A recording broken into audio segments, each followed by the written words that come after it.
stream. Okay, cool. All right, and we're gonna go ahead and go live like right now. Awesome. So what is up, everyone? Welcome back. I have like a super crazy delay, don't I? No, you're good.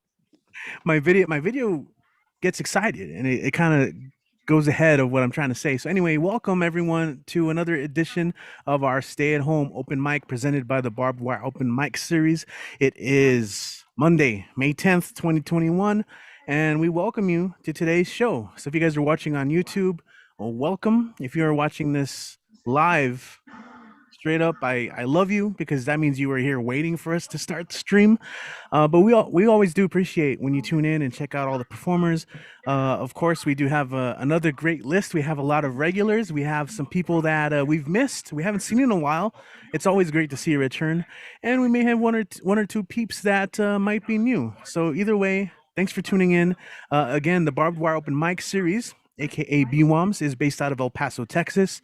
But because we're doing this online, and most of us have been doing this for over a year now, we have been able to connect with a community from all over the world. It's super cool. So really the thing is, this is a platform for all of us.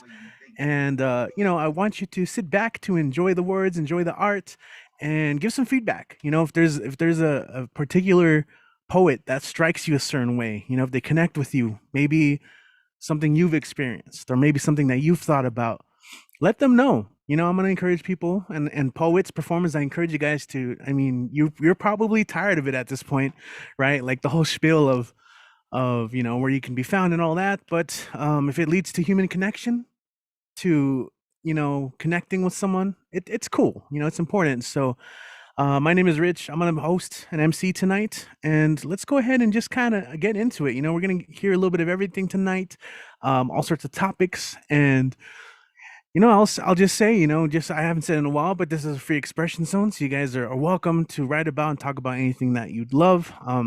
Just we, just short of like hate speech, we won't have that here. But everyone here is pretty cool, so we're gonna be good tonight. But we're gonna go ahead and travel around the world. I'm gonna try to let you guys know where we're going. In fact, we're gonna be jumping from coast to coast. One of the beauties of doing this thing online, and we're gonna go ahead and start on the East Coast. We're gonna go to New York City where we have Deadpan Lizzie in the house. She's gonna share some pieces. Welcome back, Lizzie. Ready to start off the show. Hello, hello. Good to have you here.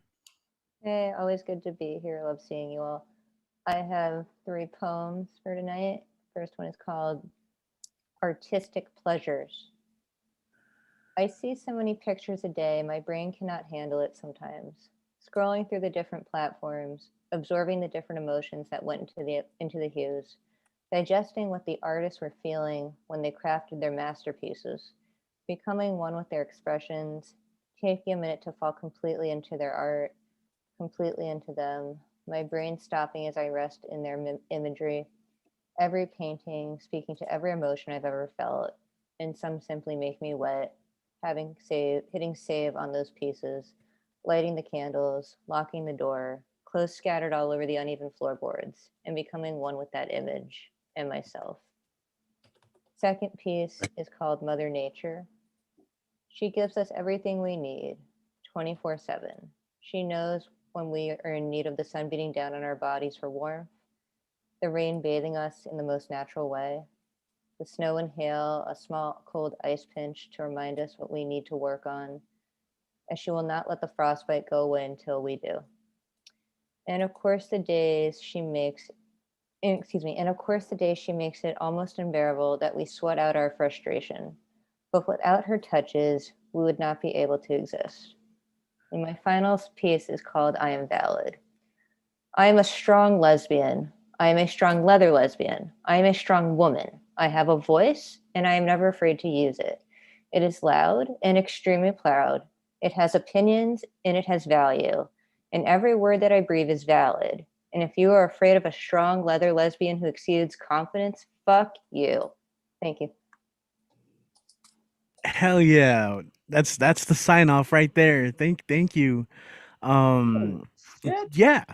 Hell yeah. Everyone make some noise. Clap it up, snap it up. That's how we show love here on the stream. You can make some noise for Lizzie here. Thank you so much. There you go. Awesome. You got everyone there in in the little Zoom windows going crazy Yes, on mute. I see our little poetry film. Yeah. Hell yeah. And sometimes you just gotta let it out, get it off the chest. So I appreciate that. Thank you. Where can people connect with you?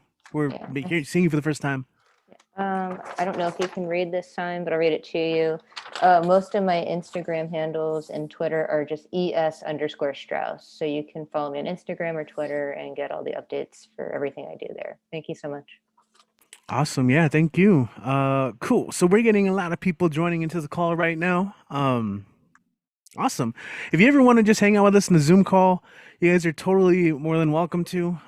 It's kind of fun to just have people tuning in as well. If you're on the YouTube live stream, you're also welcome there. But let us know if you're watching, say hi. Where you tuning in from and all that good stuff. But let me take a look. So I have the list, but some peeps aren't here yet. So we're gonna kind of jump around. I'm gonna keep you guys on your toes. So let's see. Next up, okay, he's been here before, and it's always great to have him back. Joining us from Wisconsin, we have DG Clearing in the house. DG, It is how so you good to doing? be here. Thank you, Richie. Thank you, Barbed Wire. It's always an honor to read here. So, hi everybody. My name is DG Clearing. I am from just outside Green Bay, Wisconsin.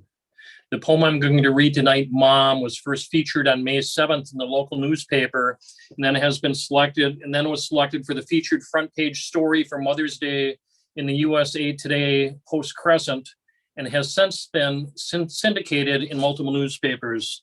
The poem Mom has had over 1 million views. I'm going to post in the chat room there the link to it. Or if you just type in DG Clearing Mom, it will come up. So give me just a moment here. This is Mom. Mom, the doors were locked. A giant stop sign on the entrance read, "Do not enter. You must call for admittance due to COVID-19. No number is given. Mom's inside. How can I see her? She has dementia. Does she know? The phone is busy. I ring the bell. 10 minutes later, someone comes. No, you can't get in. It's for their protection. Go tap on her bay.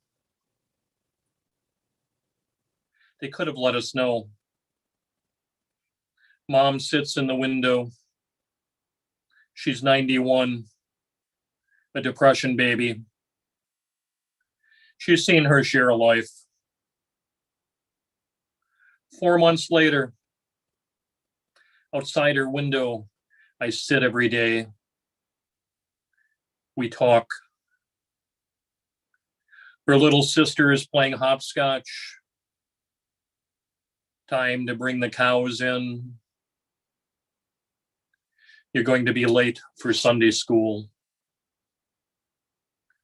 The war goes on. President Kennedy was shot. The man on the moon. I just want to hold her hand.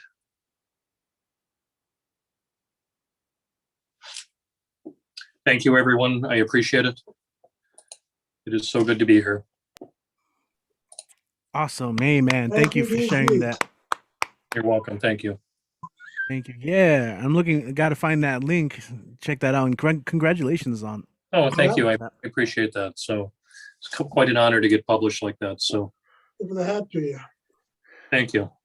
That's right. If you just go DG Clearing Mom, you'll find it. So otherwise, the link that I put in there will do it. Great. And how can people find you online as well? Just type in DG Clearing. I'm pretty easy to find. All right. Awesome. Thanks.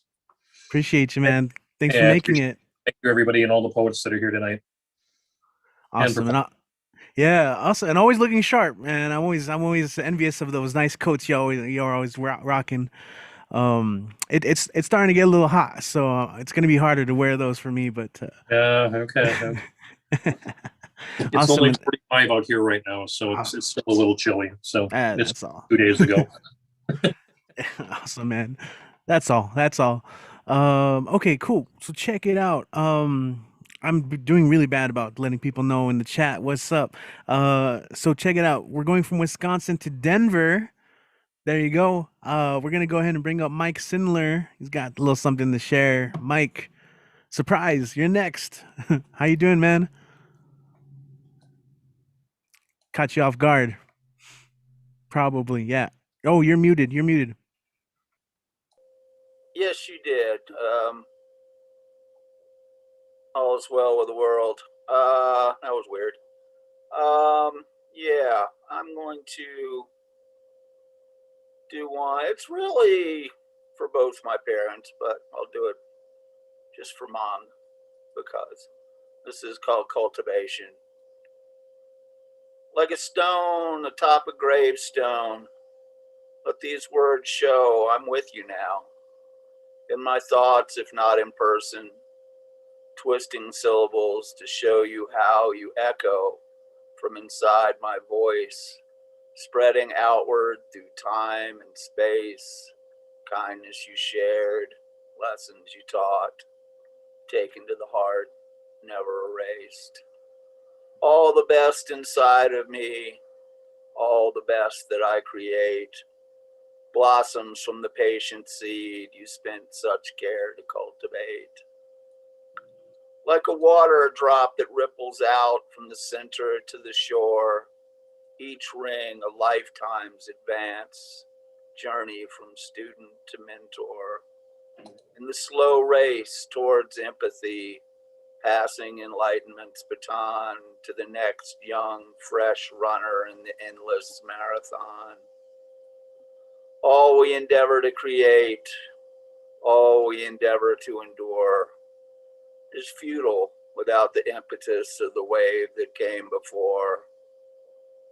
O doula at the birth of love from the mother of all sanity, in the cradle of compassion rests the essence of humanity.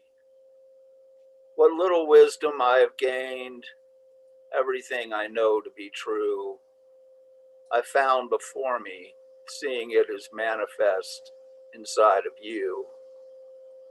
All the power we possess, all the power we disperse, is but a gift we give and take lent to us by the universe. And so I give thanks where it is due, anchor, compass, map, and guide, wishing I'd better understood and let you know before you died. Despite the pain and suffering I caused, I could depend on you. You tended the garden of my soul, watered by tears when I said adieu. All the best inside of me, all the best that I create, blossoms from the patient seed you spent such care to cultivate. And, a lot of times the things, there's there's the big things, but there's all those little teeny tiny little things that they do every day that are so important. And this is just one of those.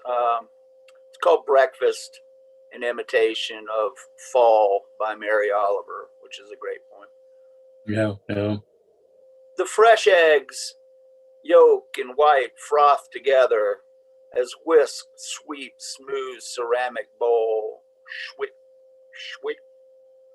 They tumble like a wave on the hot buttered skillet, expanding elastic, ecliptic, bubbling beaten ovum. A xanthus hued swamp of coagulating protein, unfertilized gift of hen's exertion. Browning on the bottom, then flipped, then folded over, encasing shredded cheese. The plating, then the service, laying the simple feast before the beloved. And I will put on the hat to end with a weird one. This is by John Cale, the godfather of punk. She was so afraid since her mother, white with time, told her she was a failure. She was so ashamed of everything she said and everything she did for her mother, white with time. Everything around her mother, white with time and dirty. Her mother was greedy with dirt, greedy. Then she heard choirs of angels, singing choirs of angels, greedy angels, spitting glory on her failure, the stardust of failure, as if it was medicine that didn't work anyway. Anyway, the windows, they were closed, and the midwives had locked their doors. They didn't understand. After all, what was there to understand but the angels? Sheer choirs of angels in a friendship. No, more than a friendship. It was a marriage made in the grave, in shivering night. The surging of the river continued. The bullet of searchlight. The searchlight found her so cockle shell and sure, sick and tired of what she saw, but cockle shell and sure, sure of what the world had offered a tired soul.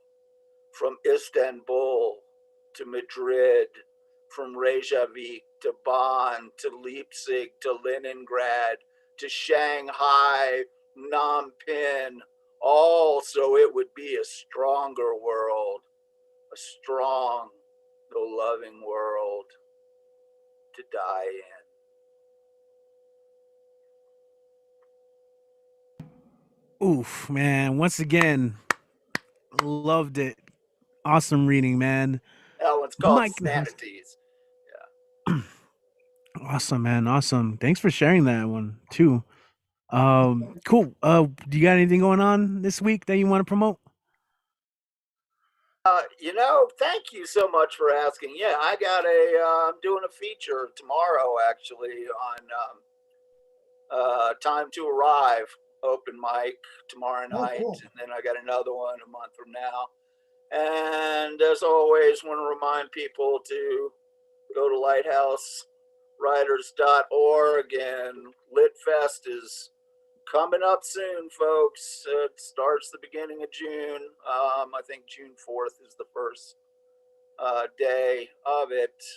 So really want to go, and I'll put that in the chat too. But for those of you out there in Zoom land or whatever medium you're watching this on, just go to lighthousewriters.org. But yeah, I'd love to see people tomorrow at Time to Arrive. That'd be great.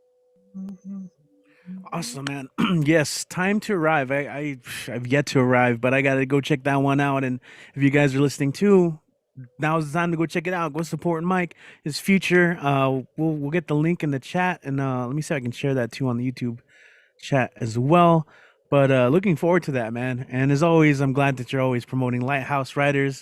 Let's keep promoting writers and writing and workshops, and keep working on our craft, and more so trying to share that light, that thing that means so much to us, our craft, and by us going out and doing these workshops and performing, we pass that on, and someone might be watching and realize that they want to write too, and then get into that. So we, hopefully we keep inspiring others in that way as well.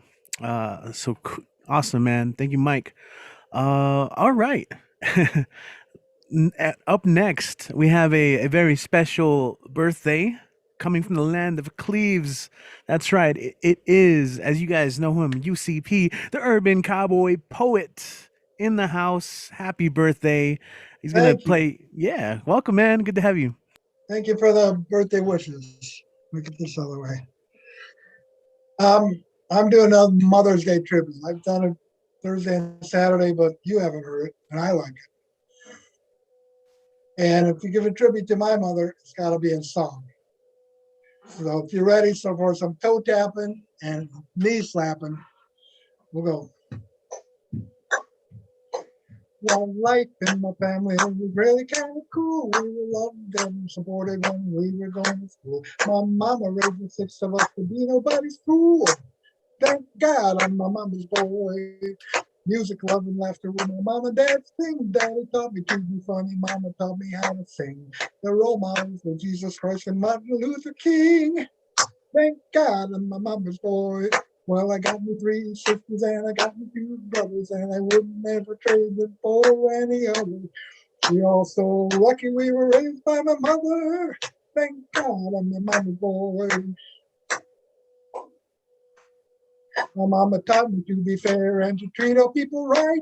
Don't be thinking I'm special just because I'm white. Try to be understanding of everybody's plight. Thank God I'm my mama's boy. She said, say what you mean and you won't have to fear. Don't go just tell people what they want to hear. Use tech, but be as honest as a full-length mirror. Thank God I'm my mama's boy. Well, I got me 3 sisters and I got me 2 brothers, and I would never trade them for any others. We're all so lucky we were raised by my mother. Thank God I'm my mom's boy. She said, with music in your life, you can't go wrong. So she taught the 6 of us to raise our voice in song. Only one of us we wish would just hum along. Thank God I'm my mama's boy. She said, oh, people's got a right to be what they can. It doesn't matter if you're a woman or a man. If you see an injustice, you gotta take a stand. Thank God I'm my mama's boy. Oh, I got me 3 sisters and I got me 2 brothers, and I wouldn't have to change it for any others. We're all so lucky we were raised by my mother. Thank God I'm my mama's boy. When kids bully us or teachers treat us unfair or our spouses do us wrong, then from out of nowhere, mom shows up to defend us like a big old mother bear. Thank God I'm my mama's boy. My folks were kind to each other every single day. My mama loved my daddy up until he passed away. Now up in heaven, there's still soulmates today. Woo! Thank God I'm my mama's boy. Woo! Thank Nice. Yeah, awesome, man. I just earlier this evening I went out to dinner in a restaurant in public with my sibs for my birthday. I sang them that song, and we all had mama bear stories about you do us wrong and you face the wrath of a big old mama bear. Thank you very much for letting me do that. Oh, awesome, man. Yeah, yeah. I thought you were gonna follow up with a poem. Oh, I mean, yeah, the birthday poem. You know, why not? Oh, you got the sax too. well, I met my mom became my mother 72 years ago today, so the birthday poem. All right, man. Awesome.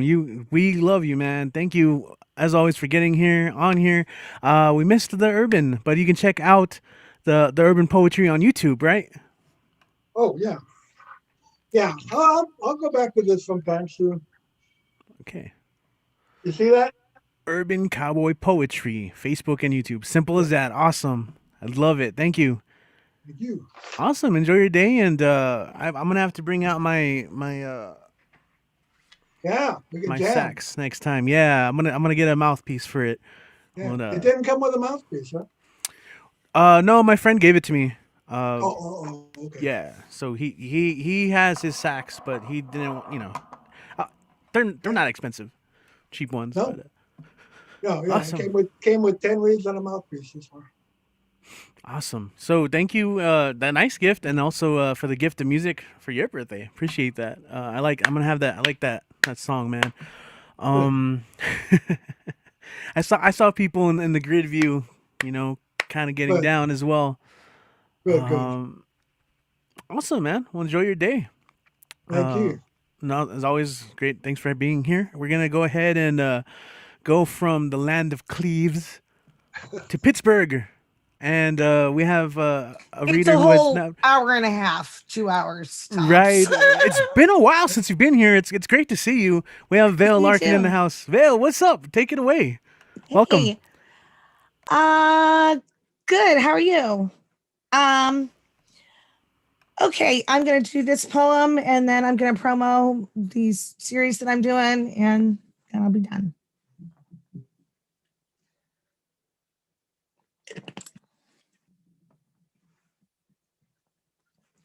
Some people have already heard this. Say or type contact.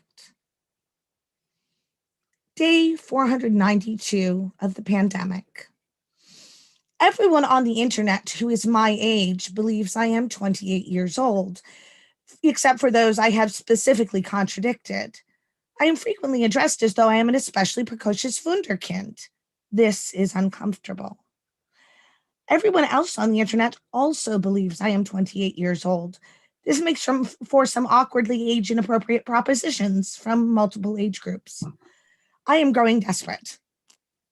Did you know the qualifications for high quality poetry production are nearly identical to those of a particularly robust and evocative online sexting participant? Everyone always says detailed descriptions, but what they really mean is 3 words each for fuck, pussy, cock, and cum. Mix them liberally, apply often, and just keep pumping until something erupts, right? God, what I would give for a big, strong poet with a fucking filthy mind who is also into 5-foot tall NBs with a green hair and weird pixie features. In unrelated news, did you know that complex, nuanced erotica is equally popular among femme, masc, and non-binary populations? Do you realize the sheer number of times someone has come with a Jane Austen quote in mind? Mr. Darcy might as well be one of the Winchester boys for how often he winds up in fan fiction. I am growing desperate. Chat 1. We begin. He says, cock. I say, my trembling lower lip glistens as the tip of my tongue passes over it, my wide eyes staring up at you, hungry and waiting. He says, pussy. He says, fuck. I explain what I would like to do to the skin between his fingers with my tongue while I am kneeling before him, and immediately before I lift my eyes to meet his, as his hand ever so slightly tightens, tears welling up as he watches, he says, come, and leaves. Chat 2. He says, I reach for your gown in the twilight beneath the trees as our 2 peoples come together in the ancient rite of peace and bonding. I say, I meet your hands eagerly, the moment of truth upon us, our fates intertwined as the fire of our passion rises up into the night. I lose myself in your lips. He says, your body enraptures me, breath overtakes me. I must have you now ere I die of this bliss. I say, my hands caress your chest, lingering downward toward the straining length rising to meet them. He says, fuck. He says, amazing. He leaves. Chat 3. He says, pussy. I say, the power structures inherent in Western binary cis heteronormative mating rituals are the result of repression of the id by societal mores, leading to fetishization of taboo practices and a pseudo-dissociative drive for publicly strong individuals to enjoy being dominated in sexual roleplay, and oftentimes vice versa. He says, come, and leaves. Chat 4. He says, what is the nature of your problem? I say, the pursuit of intimacy is inherently flawed in a capitalist society that virtually requires its components to function with artificial emotional autonomy in order to maintain workforce productivity by eliminating support structures that ameliorate the psychic damage perpetuated by exploitative systems of economic hierarchy. He says, I'm sorry, could you repeat that? I say, no one has ever made me come who I did not care about. Lust is inherently melded to empathy in me. My kink is your pleasure. My climax, your release. If I do not care how you feel, you cannot make me feel anything. He says, I'm sorry. Please select from the following options. I say, will you fuck me while I come? Will you fuck me while I cry? He says, say or type accounts. Say or type technical support. He says, say or type connect. It is day 493 of the pandemic. I am growing desperate.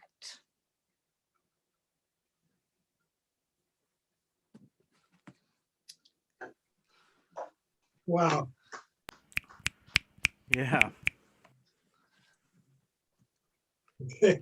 All right. Awesome.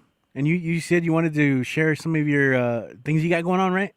Oh yeah. I'm doing my reading series with Sydney Conte is June 5th is our next episode with Paul Latore as our guest. Our theme is Truth is the Body. And we're doing a closing community reading. If you submit your poetry to Alfedis Colisa on Instagram by the 20th, you can be considered for that reading. We're going to pick as many people as we have time for. And I'm also doing a series for Mental Health Awareness Month on my IG and Facebook and IGTV channel. And it's all in chat. Awesome. Yes, links are there. Awesome. Beautiful. I'm glad you made it. Thank you for sharing. And look forward to those as well. We got Paul in the house. I see. Yeah, awesome. Thank you, Vil. Awesome. Cool. I'm trying to copy these links right now. I'm trying to get better about sharing these things in the YouTube chat. I want to give a shout out to Sandy, as always, jumping in on the chat, always participating. She's got her emoji game on fire right now. Luis Santiago, appreciate you as always too, coming in and hyping it up in the YouTube chat. So thank you guys for that, as well as anyone else right now watching. Good to have you here. We're gonna go ahead and keep it going. We're gonna go from Pittsburgh to New York. We have Andy in the house. We have Andy Hey. Markert. It's been a while, man. Yeah, Welcome it's been back. a hot minute. I am back. I tried to sneak myself in at the very end of the new year, and that didn't happen after getting my ass handed to me by in a poetry slam not an hour ago. So we're gonna read some poems where I don't have a time limit as harsh as 2 minutes. So here we go. Go for it, man. A lot of the people in this room have heard my Horcruxes poem, so we're gonna go with my newest piece, which is Ice Cream Horoscope, or How We Love Our Treats Tells Me Everything I'll Ever Need to Know. Everything you will ever need to know about a person, you will learn in their ice cream flavor. Everyone has a flavor. They reach to it in joy and sorrow, that melt that dances on our tongue of cold cream meets desire. There's an eroticism to our salvation, and fuck, it tastes so good. The best therapy I ever had was a pint of this, she tells me. Bodies on a couch looking for comfort we don't find in one another. I am smooth vanilla and chocolate sauce, because I'm nothing without additions of color, my tongue and mind not satisfied unless there are layers to my deliverance. She is Rocky Road, so apt, all cacophony and crunch. I knew in that moment she couldn't love anything until she had worked through every defense. She was the kind of person to devour completely in order to love. Our friend between us was Pistachio, silent, the color perhaps driving them more than flavor. Green, the color of a budding flower, opting for a natural flavor because nothing about their lives had ever felt natural. Even their skin felt wrong every time they looked into a mirror. Ice cream dripping from my spoon on dark suit pants. We sit together upstairs, the sounds of a rolling wake beneath us. We are quiet now, the hum of mosquitoes and cicadas out the screened window. Pistachio's hand finds mine. They squeeze it softly, the only warmth penetrating numb skin, underscoring a crunch from rocky road. Because to her, transition is only a literary device, and queerness not a binary she digests between her teeth. I don't squeeze back, because I am ashamed. No amount of ice cream has ever made that go away. This is our third funeral this summer. By the fall of the leaves now bright green in summer moonlight, I will be the only one left, grasping for hands no longer there. Do you remember what her favorite flavor was? I ask, because I cannot bear the silence. No, I'm not sure she had one. Thanks, guys. Awesome poem, man. Snap it up. Everyone snap it up, clap it up. Andy. Beautiful piece, man. Did you have Fine. another one? Oh, I mean, yeah, I can probably barrel through something. Sure, why the fuck not? Maybe I got some happy in here for a change. Do I do Go for it. anything happy? I don't think I've ever done anything happy. Yeah. Well, I've never read this out loud, so fuck it. Yeah. These are actually, both these pieces were part of that Tinder poem book. The last prompt was ice cream. I pity the poor person that asked me to do one about ice cream. And somebody asked me to do one about creation of the universe. So this is, we are all stardust dancing to the rhythm of a shockwave. She was the stardust that took my breath away. We are all cosmic events, moments of beauty made of atoms of an explosion that created everything we touch, created everything we love, created every flavor on our tongues. A moment of total destruction, of explosive violence turned creation. We created a shockwave made of music that on the trail of stardust we can feel the sound of Mozart, of Beethoven, of Kanye, our bodies finding the rhythm of this shockwave. We dance to the resonance of the creation of the universe. It lives deep down in the iambic of our heartbeat, the pause before the beat, the fall before the ignition, the nothing before the something. I remember the first moment I saw her face, and I forgot the resonance of the universe when my heart skipped a beat. Suddenly there was a smile that made me fall into a world I never knew existed, hidden beneath the beat, where everything I knew felt new. Again, dance with me on this shockwave. Let us find a moment to spin away. Yes, I love it. I love it, man. Way to take it. That's one of my. I mean, a lot of my poems go that way. So appreciate you, man, for Do what I sharing can. those. Do what I can. Good stuff. I also love. I'll remind you guys that we can go back and listen to all these, and your first poem got everyone thinking about their ice cream personality profile after that one. So on YouTube, everyone in the Zoom chat's like typing in their ice cream flavors. What's yours? Type it in. You know, what and then what does that mean? You know, that's a good question. But I love it. I love it, Andy.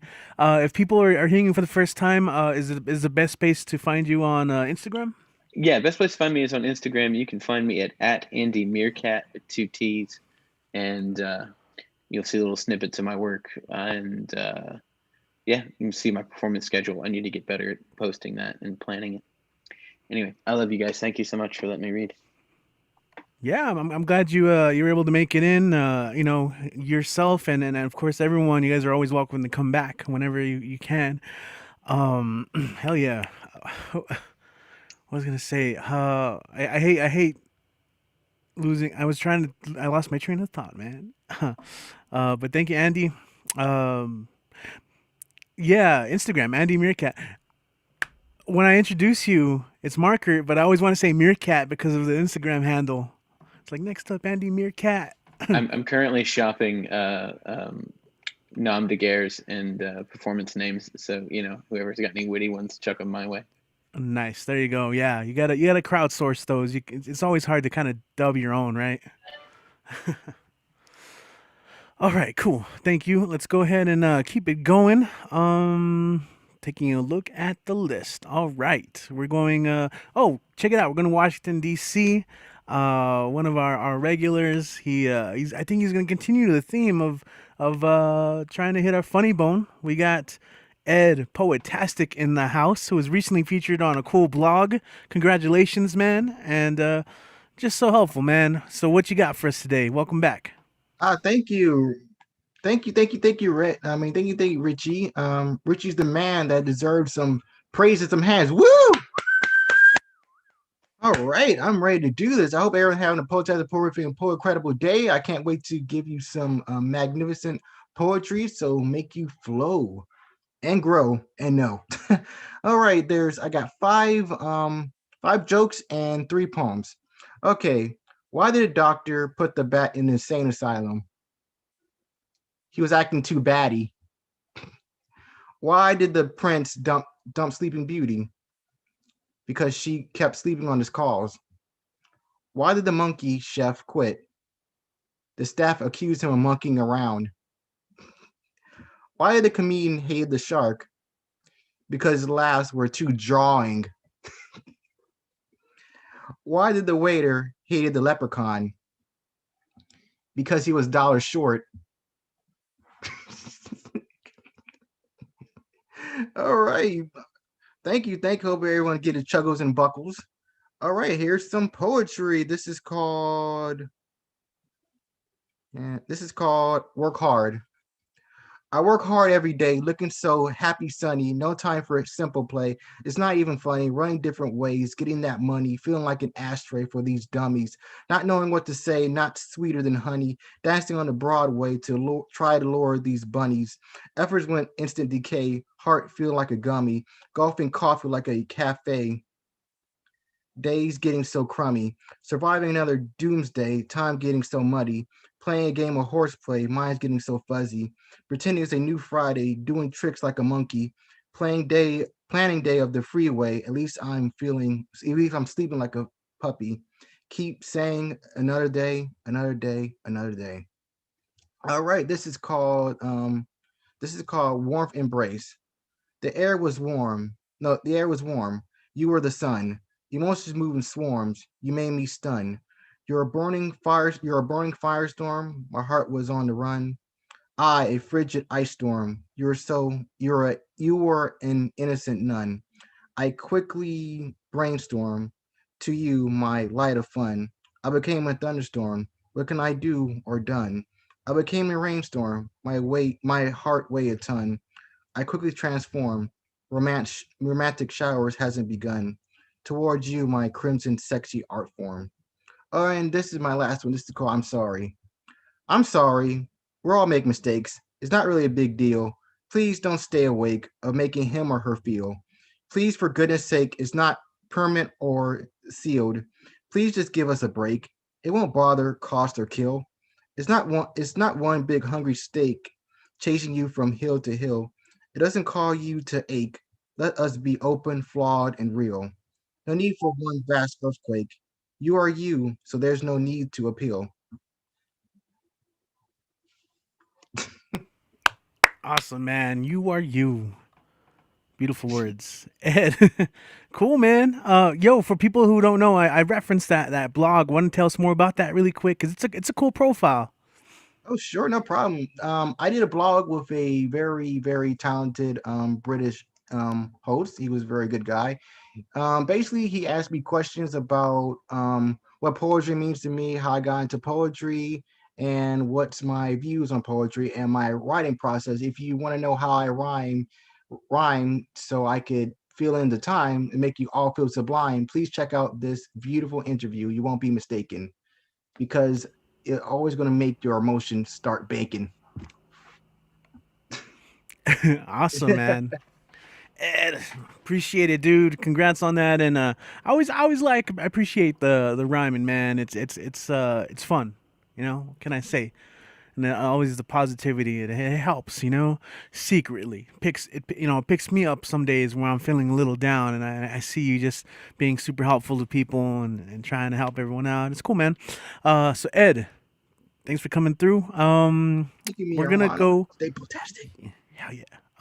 Let's see. Checking it out. Yeah. So we're gonna go from Washington D.C. to Oakland, California.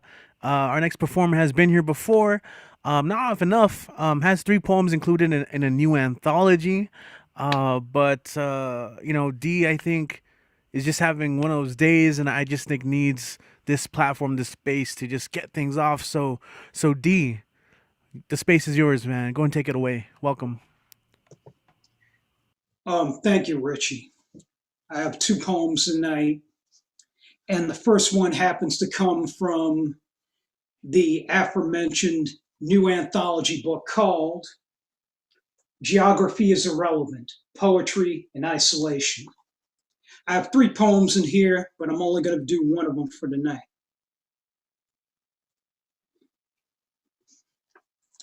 For pages 14 and 15, based on actual events, this is a little snapshot of the past year, or at least the early days of it.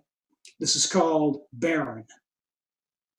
Barren streets. Oakland's 74 miles closed to cars. Mayor Shaft prioritizes 2-wheeled exercise and safety for gentrifiers. Barren subway stations. Social distancing maintained to the extreme. Underground. Solid concrete ghost town. Barren hotel rooms. They make better shelter in place for the homeless than being warehoused in close quarters on mats. Existing method, good way to get infected. Barren shelves. Inside the supermarket, the spirit of hoarding cleared them of supplies. Long line of humanity outside or in for a nasty surprise. Barren heart. There's nothing left dwelling within the husk for some, nothing left but hostility. Blame for sickness lands on descendants of Asia. Barren describes this reality reconfigured by rapid infection, humanity homebound. There's no reverting back to normal after this. I survived 10 presidents, the residual terror of faux foreign wars. Count 'em, foe. Power outages, outburst of nature, a petrol shortage, evictions, and homelessness. I will survive this, even if this contaminated air world quickly goes barren.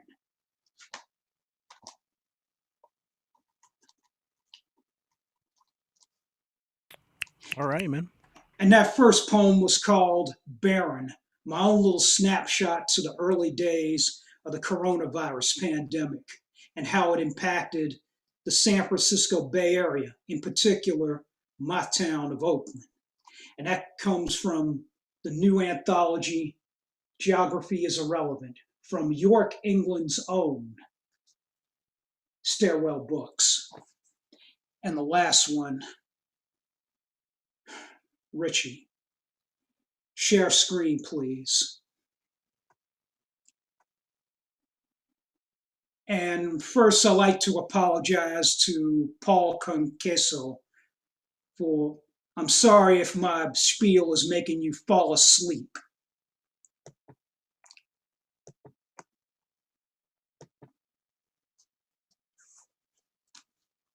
And the last poem happens to come from my 5th book, Eloi Onichi, Poems, 2013 to 2018, release Earth Day 2020. And I feel like I have to do this one tonight. This is an ode to this little guy on the screen that you see here, from pages 34 and 35, from section 2 of Eloise Nietzsche, entitled Beauty of Nature. This is called Totem.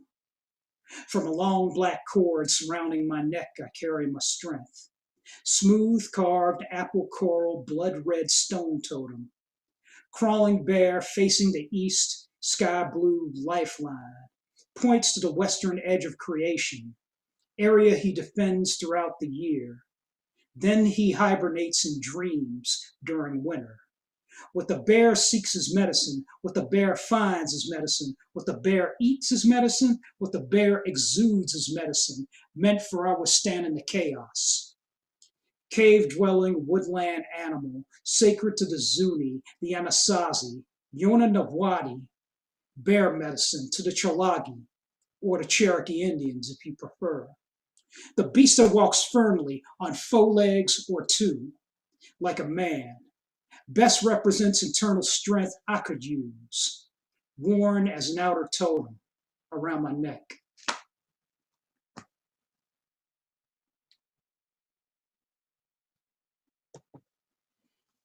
And that last poem was called Totem, which is an ode to this little guy here. This stone totem I mentioned in the poem was given to me as a gift from a writer friend across the bay in San Francisco named Richard Sanderell, better known locally as the Cursive Writer.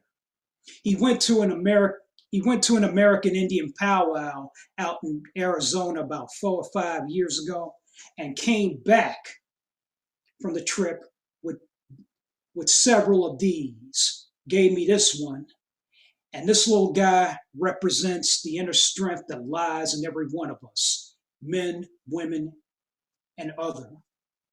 The inner strength that comes from our mighty woodland friend called the bear.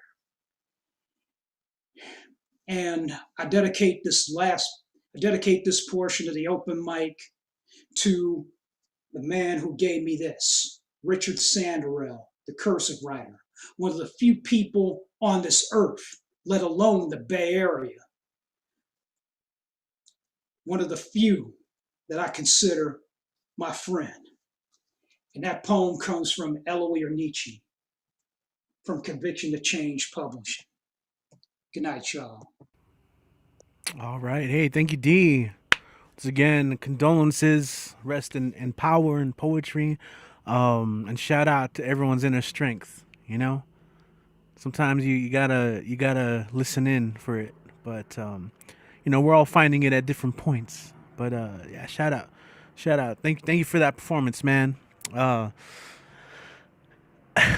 right. Let's see. Yo, we're gonna welcome a first timer here at this open mic. I'm excited. We're gonna go to Ohio where we have the poet Raja in the house. What is up, man? Glad you can make it. How are you doing today? What is up, man? There you are. Hey, I'm super excited to be here. Yeah, I'm doing well. Yeah, Ohio versus everybody. Yeah, sometimes. All right. So I just have one. I think I'm still in love with my depression because anytime she texts me, "You up?" at 1 in the morning, I know I'm going to say yes. And when I should be thinking about all the reasons I'm not with her anymore, I just remember how good her skin felt against mine and how much better I sleep with her in my bed. And so I say yes and ask her if she wants to come over. And as I wait for her to get to my place, I remind myself of how good we were together. I think about how tender she could be and even how safe she made me feel. I smile at all of our inside jokes and about how passionate I was in my feelings for her. By the time she gets to my place, all I know is how badly I want her. And I see that same look of hunger in her eyes, and I know exactly how this night is going to go. And so we spend the next 4 hours lost in each other. At some point, I begin to hesitate, even feel some regret, and she reminds me of all the times she was the only one who was there for me, and that now it's my turn to be there for her. I cave and our night continues, both of us feeling the passion between us being reignited.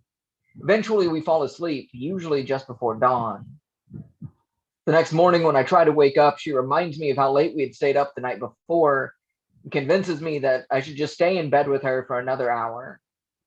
1 hour turns into 4, and then it's too late to start my day. She suggests that we just take it easy.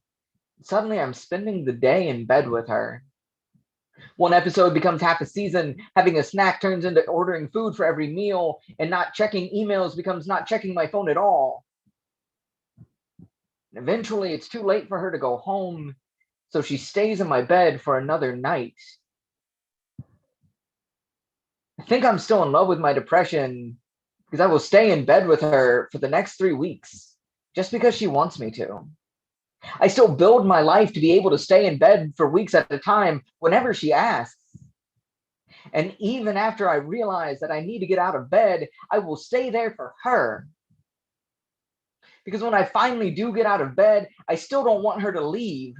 And even when the familiar fight about why I'm not in bed with her starts again, I will draw it out for as long as I can. And after she's finally left, I fall asleep wishing she was still in my bed. I think I'm still in love with my depression because I've been staying up until 1 a.m. to check my phone. Thanks, folks. You can find me on Instagram and TikTok at thepoet_Raja. I'm kind of on Twitter, like it exists, but I haven't tweeted. But yeah, Instagram and TikTok.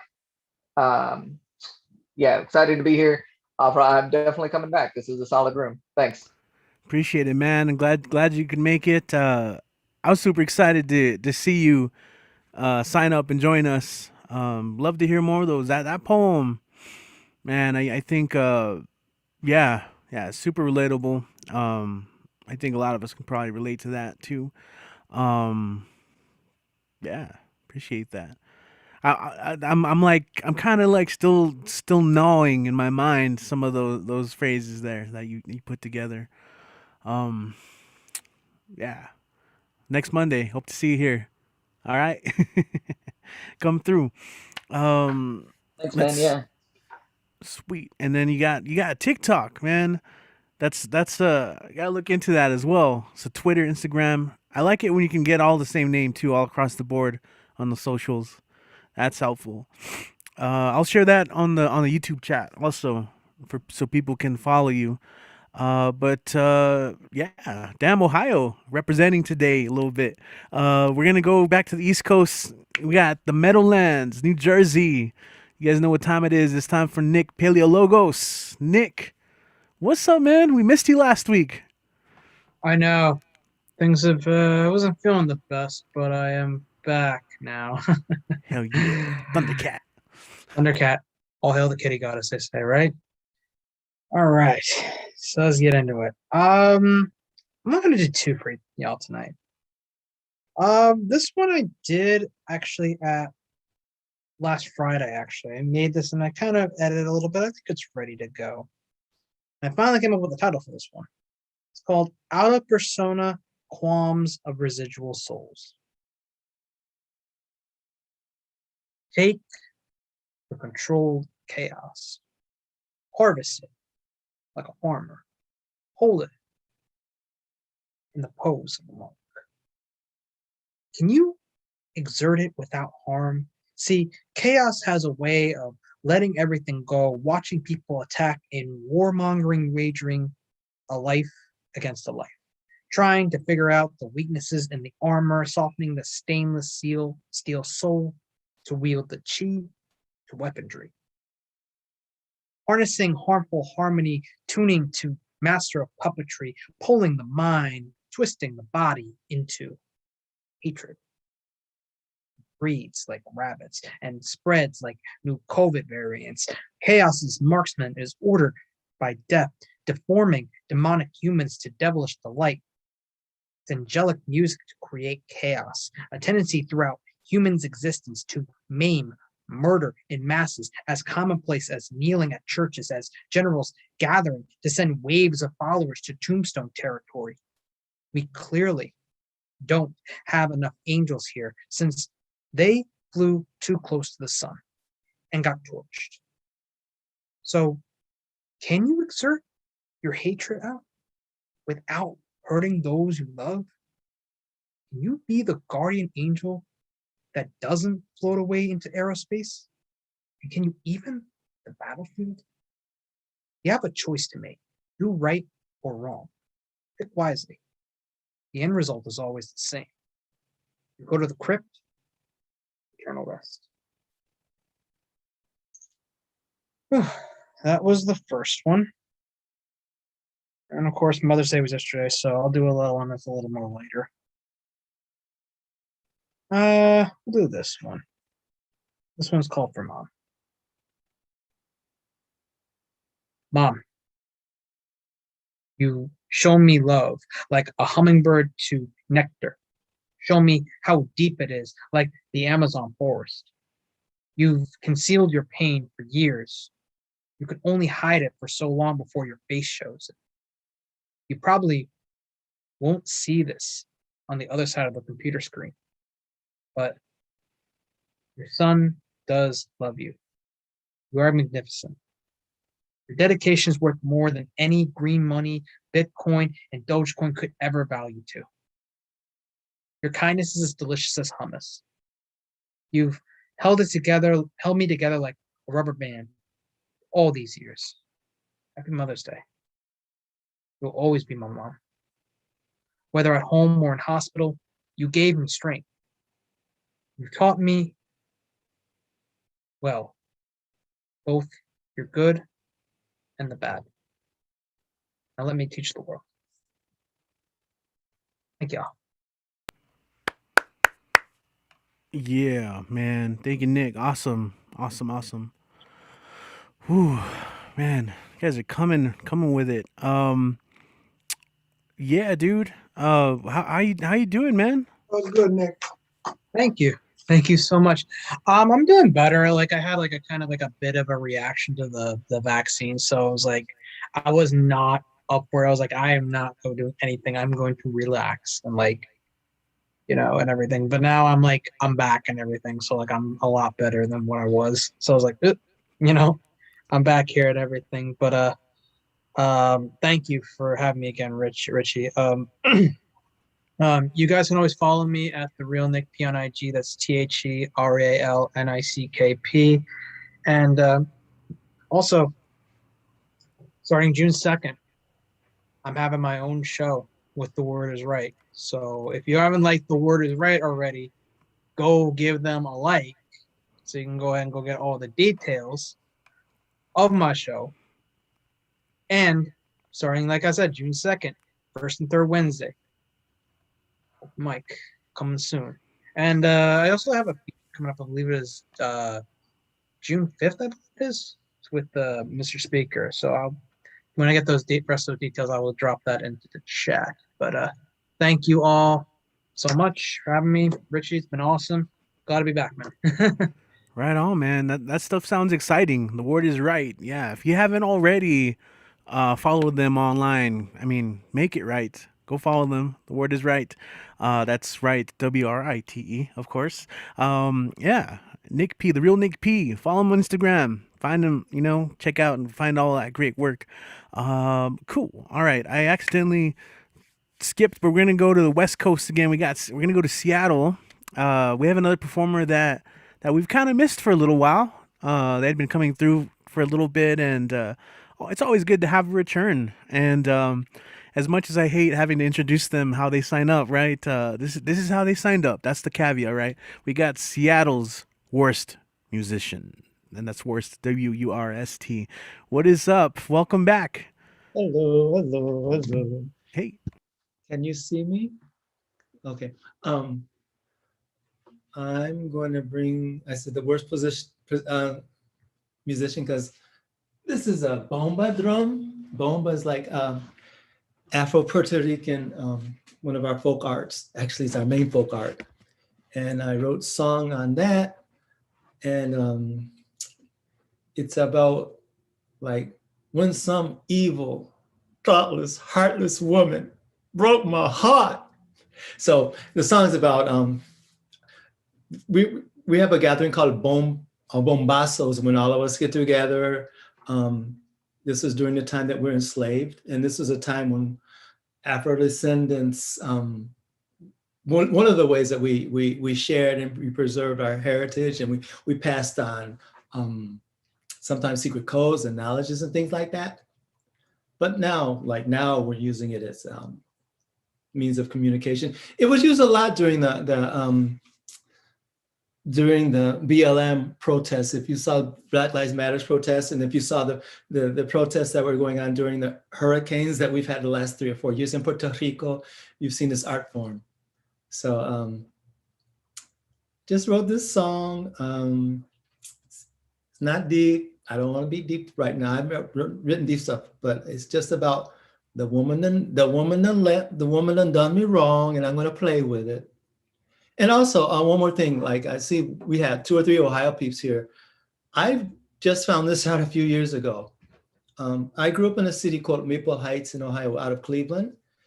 And that's the city where Mary Oliver was born and raised. I didn't even know that.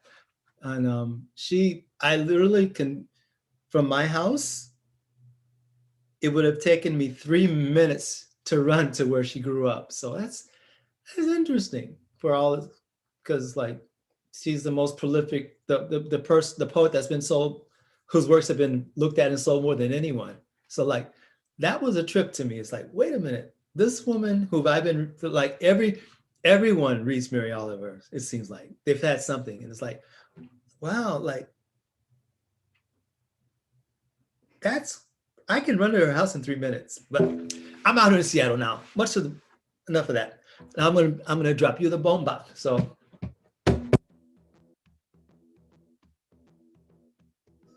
Noche del bombazo, encontré a mi negrita bailando con otro, el dolor no se me quita, vi a mi negrita, noche del bombazo, encontré a mi negrita bailando con otro, el dolor se me quita, vi a mi negrita me dejó, mi negrita se me casó, mi negrita me voló, mi negrita, ay, oh no, noche del bombazo, encontré a mi negrita bailando con otro, el dolor no se me quita, vi a mi negrita me dejó, mi negrita se me casó, mi negrita se voló, mi negrita, ay, oh no, se me fue, se fugó, con uno más feo que yo, ella me dejó, con uno más feo que yo, ella me voló, con uno más feo que yo, ella se fugó, con uno más feo que yo, anoche del bombazo, encontré a mi negrita bailando con otro, el dolor no se me quita, vi a mi negrita me dejó, mi negrita se me casó, mi negrita se voló, mi negrita, ay, oh no, noche del bombazo, encontré a mi negrita bailando con otro, el dolor no se me quita, vi a mi negrita me dejó, mi negrita se me casó, mi negrita se voló, mi negrita, ay, oh no. That's it. Gracias. Yeah, man. Awesome. The bomba. Hell yeah. Muy bien, mi amigo. Potastica. Woo! Gracias. Yeah. Nice drum. Yeah. I think everyone should look into getting like a bomba or a djembe, like a little drum of some sort, and just the way it's like a release. What you did right there, I'm sure made you feel like all sorts of endorphins and just letting it out, right? Yeah. When like when I write, because that was an easy song. The song I might do the next time, it was when I lost one of my relatives, and it just came through me. It's like the song and the feeling and everything just came through, and it's definitely cathartic, and especially to me because I've never got hair drunk in my life. So like when stuff happens to me, I either move my body or I move my mind, or I get rid of it through, not get rid of it, I deal with it through some kind of music or something like that. So it's definitely a release. Definitely. Yeah, absolutely. Yeah, I'm glad you showcased that. I actually hadn't seen a bomba before, which is interesting because here in El Paso we have a pretty good drum community, like hand drum, and there's a lot of I guess African drumming, See. like some classes, and I'm fascinated with ethnomusicology, so it's Oh, interesting hearing like the history behind instruments and how they travel across the world and the similarities in a lot of instruments and well, uh, if you can see this, the shape, can you see? yeah. It used to be, Puerto Rico was one of the places where we had to work the sugar plantations and the rum and things like that. So this used to be where rum was put into, and it also, this is from like 250 years ago, also was a place, a thing where we put garbage into. It was used for everything. And so what happened was during the time that we were enslaved, the people that enslaved us knew that we know how to speak through our drums. So therefore our drums were outlawed. So when they outlawed our drums, they said, okay, screw you. We're gonna make the drums with the crap that you like with what you put your garbage in or whatever, the things you forced us to work in. So we made, that's how this drum came about. It's called barril, like barrel of rum or something like that. And in Trinidad and Tobago, the same thing happened with the steel pans too. The steel pan was the oil, where the oil refuse was put. And again, we were outlawed because they knew we were speaking through our drums, right? So we're outlawed. Said, you outlaws, screw this. We're gonna still find our way. So it's really, for ethnomusicologists, is a really deep history. Yeah, I appreciate that explanation, and I that's great for future content too. If anyone wants to write about that, the utilitarian nature of working with what you're given and making music out of it. Um, awesome, man. Last time, I don't know, like you were still figuring out your social media game. I don't know if you have anything you'd like to promote or share on here. Um, I'll put it in chat. It's called, I go by the Genius of Love on Instagram, but I don't really put anything on there, or a little bit, but I'll write it in, but it's not, it's like, you know how I write. So it's like, it's the genius, like GEENYUS of, and then LUVV or something, like, I'll look it up and I'll put it in. Okay. Yeah. Yeah, I remember from last time you spelled it interestingly. I it's so creative, like it works. Awesome. Well, thank you for joining us, and we'd love to hear that new song next time too. Gracias. Thanks for having me. Awesome. All right, the Genius of Love. I love it. I love it. Sweet. Let's go ahead and look at our list here.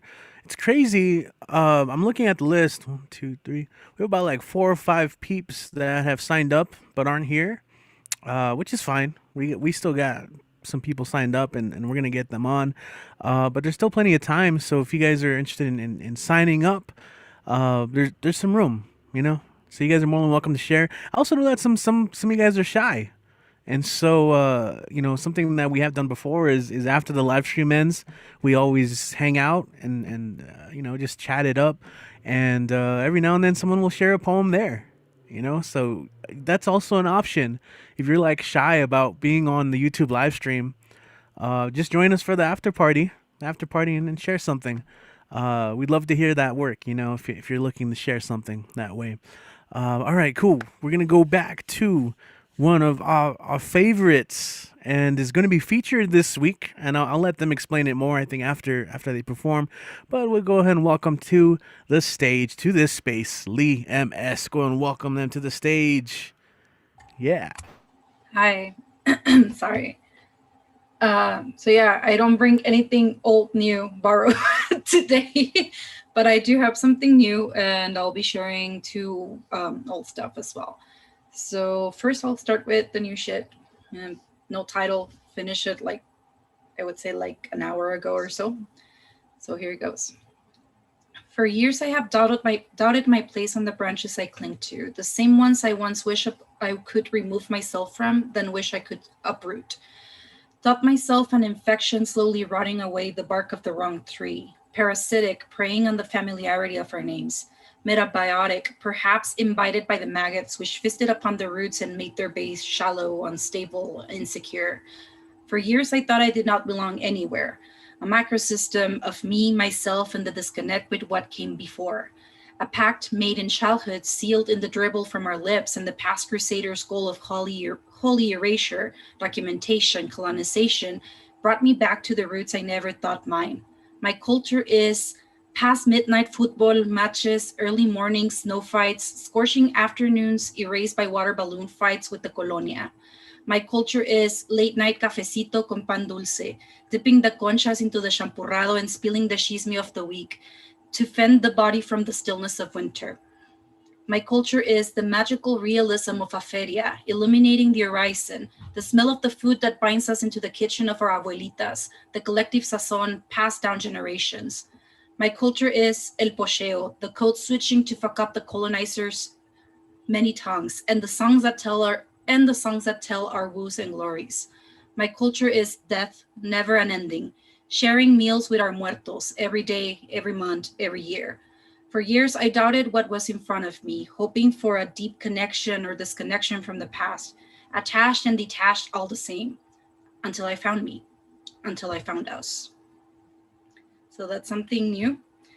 And then I have something old because it is what's it called? Mental Health Awareness Month.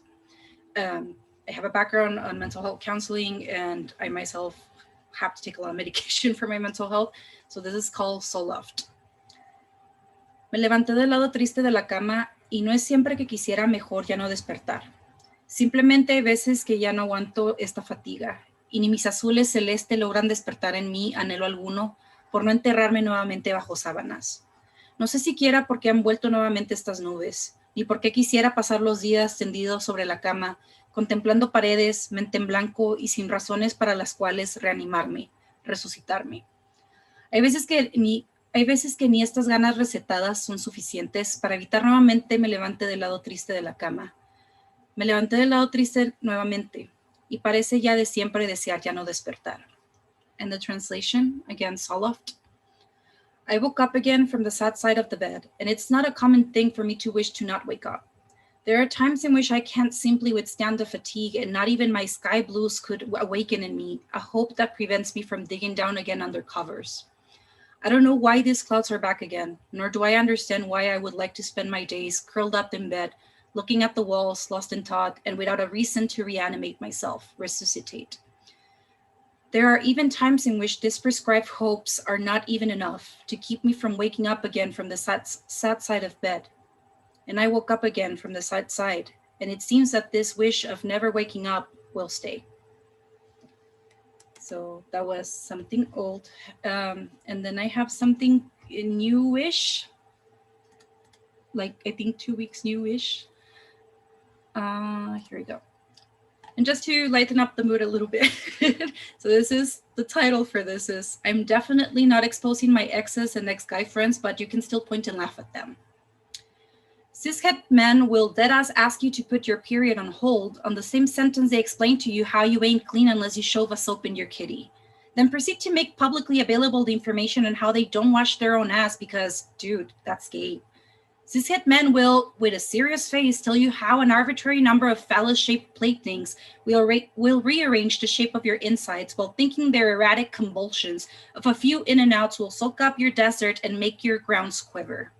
Then they will ghost you and tell their friends how they undid you and dropped you, thinking that their uninspired movements would have your pinning after their prowess. They will fantasize about your body pressed against another soft body for their entertainment and pleasure, while their jealousy flares with biphobic rage. when you dare say the bodies they hope to stack up upon each other for their viewing pleasure are beautiful. I know what you're thinking. Lee, not all cis hit man. That must have hurt your ego, huh? You have to learn how to take a joke. And that's it. Wow. Wow. Lots of praise in the chat. Thank you, Lee. Hell yeah. That's a legendary title right there, too, on that. So tell us about your feature this week. So I have a feature on, sorry if I mispronounce. It's Fincabulary. Is that how you pronounce it? Yes. Okay, good. So in Fincabulary, what's it called? Like open mic. The theme is songs by the Rolling Stones. I haven't listened to the Rolling Stones in a long while, so let's hope something comes out of that. And aside from that, if you want to keep up with what I'm doing, which I've been pretty dormant recently, you can follow me on Instagram, and it is Cadáveres. It's like cadavers, but you add an extra E in between the R and the S, _literarios, like literary. And I don't know like how to spell it for you guys, but I'll put it on the chat. Awesome. Thank you. That's perfect. Yeah, I'm definitely gonna tune into that. Oh, actually, I signed up for the open mic, but yeah, be there to support for sure. As always, thank you, Lee, for making it coming through, as Kit likes to say, the MV Lee. Also, shout out to Andres tuning in on the YouTube chat. Always great having you on. Cool. Yes. So let's go ahead and keep it going, guys. Once again, welcome to our stay-at-home open mic, Monday, May 10th. Yeah, we've been doing this for over a year, and we're here. We're doing it. Let's see. Next up, we're gonna stick around, and Lee, of course, is coming from El Paso, hometown. And of course, next up, we're gonna keep it in El Paso, and we have Kit Wren, Mr. Monday Night, up on the mic. Kit, what's up, man? Welcome back. What's up? What is up? Order's been restored.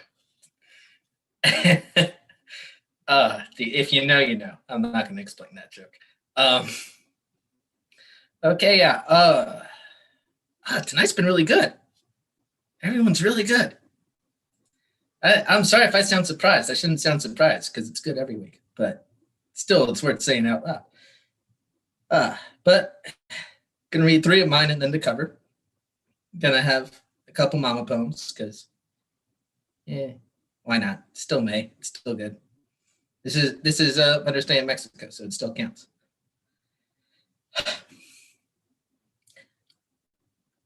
My mom and I are in the same field and arrived independently at the same heroes. She rushes over one morning to tell me that Carolyn Forche just accepted her friend request.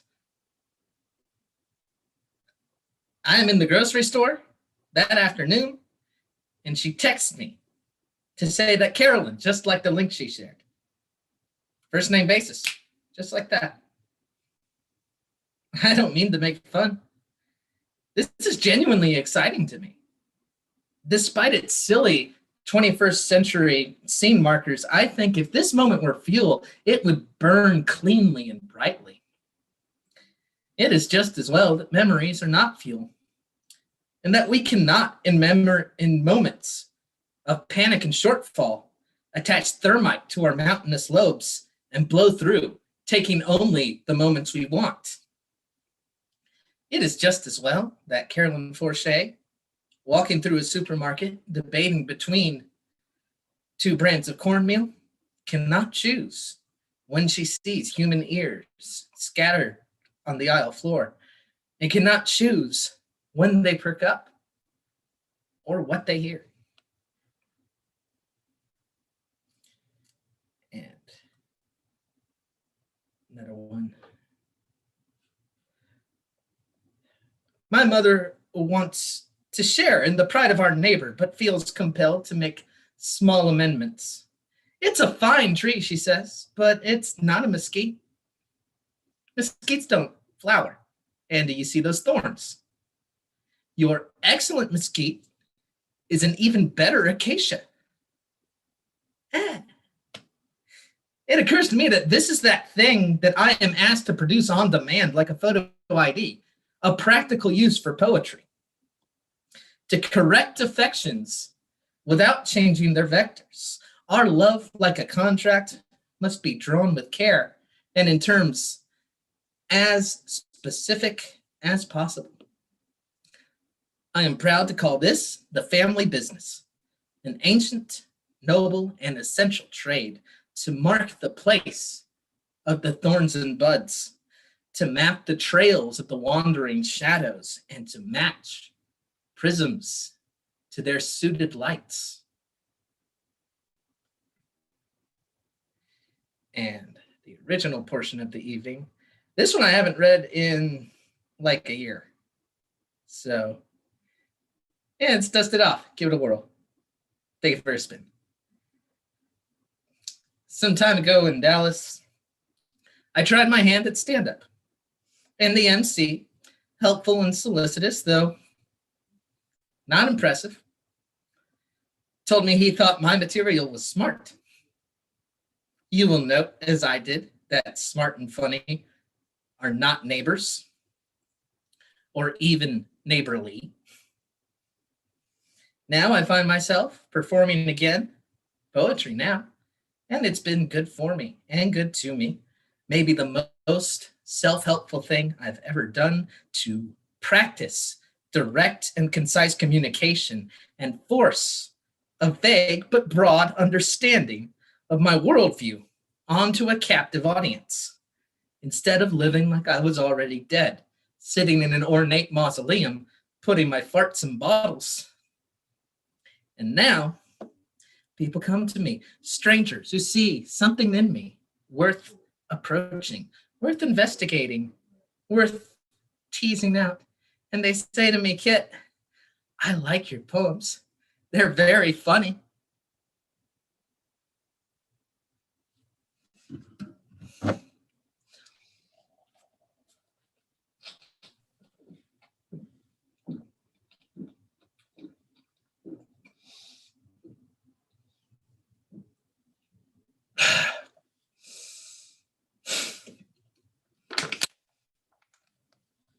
I will get the balance right.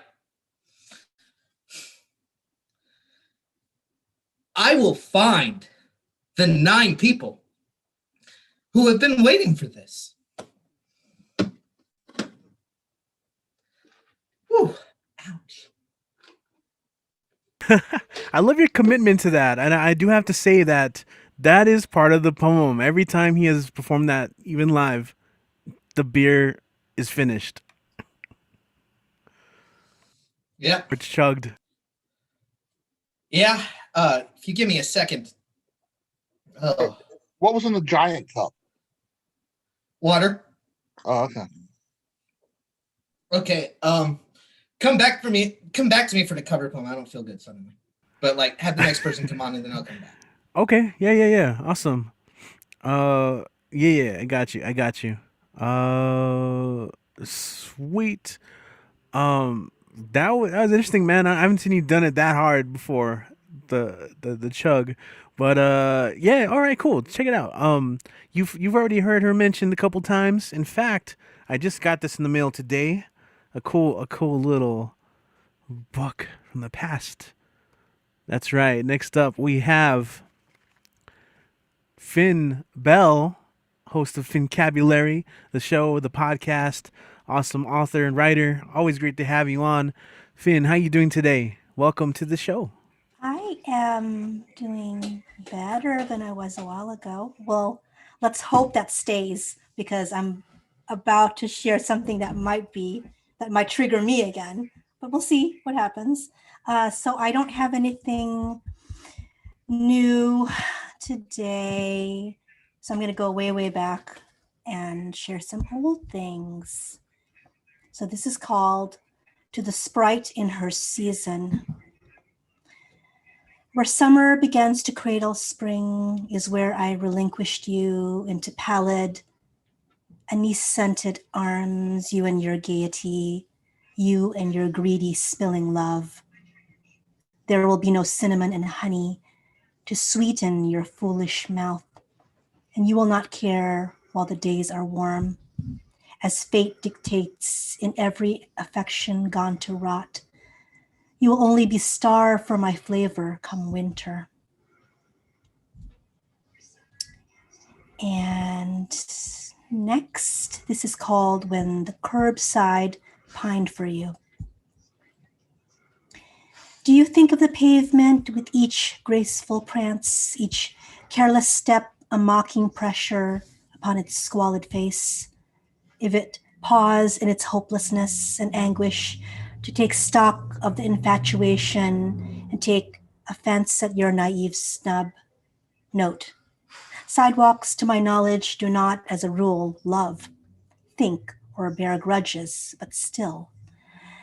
It would rear up and skin your damn lovely porcelain knees, even as it daydreams fondly of that night 2 months ago when you, inebriated, besotted, clung to it for dear life and whispered your numerous sorrows as it caressed and soothed your flushed cheek. And finally, just one last one. This one's called Teach Me How to Come Up for Air, Imperfect Thoughts in the Throes of Grieving. At first, I constantly awoke underwater. I, who cannot swim. Reliving the horror of your passing, flickering in my mind, endless replay, mourning, coping, and letting go are a messy affair no one is ever prepared for.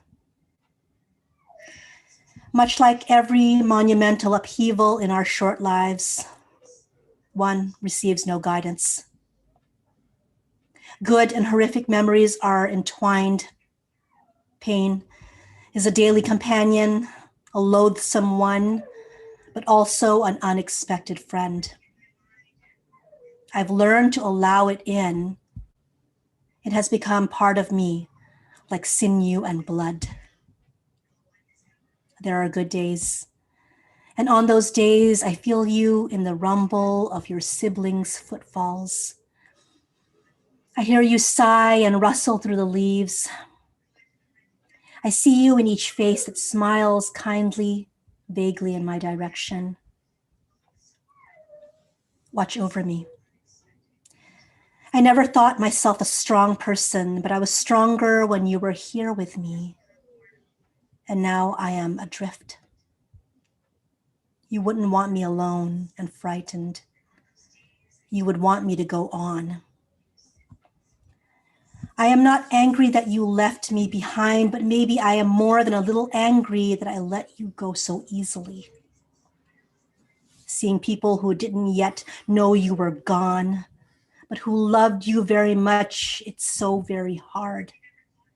Seeing people who didn't know you and those who knew you well, but who are indifferent at best, is harder still. It fills me with spite and rage. You wouldn't want me bitter and filled with hate. You would want me to live on. Many things had gone unsaid, undone. But give me a solitary chance to utter just one more long breath before you are one with the stars saying goodnight. I loved you the brightest. I loved you completely. Thank you.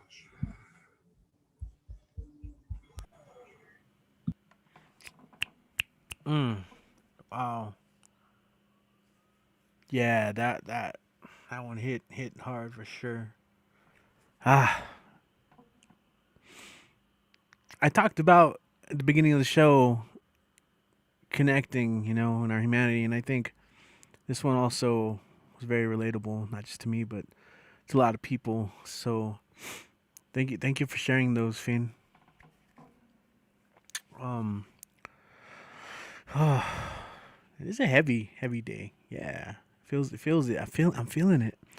Um, what do you have going on? How can people follow your work and what you got going on? Because you always have amazing things going on. So I feel like people should hit that up if they're not already. Well, the one thing I can think of right now is the Poetry Global Network, which is headed by awesome poet Lacan. We have 3 anchor shows. One of them is on Monday. It's called the Poet Times. Then on Friday, we have the Poets React, which is with Marissa. Oh, I'm sorry. The Poet, the Poet Times actually has the wonderful Damo as one of the anchors. The episode came out today, and it was another awesome Damo fest. And then the Poets React, which has Marissa Prada in it as one of the poets who react to different poems. That comes out Friday late afternoon, early evening. And then I have my my show, which is supposed to come out, hasn't yet. They were delayed it, which is coming out on Saturday, called The Poets Lighthouse, where I interview a different poet each week. And I'll put that in the chats. Thank you. Awesome. Yeah, the Poet's Lighthouse. That's a great title.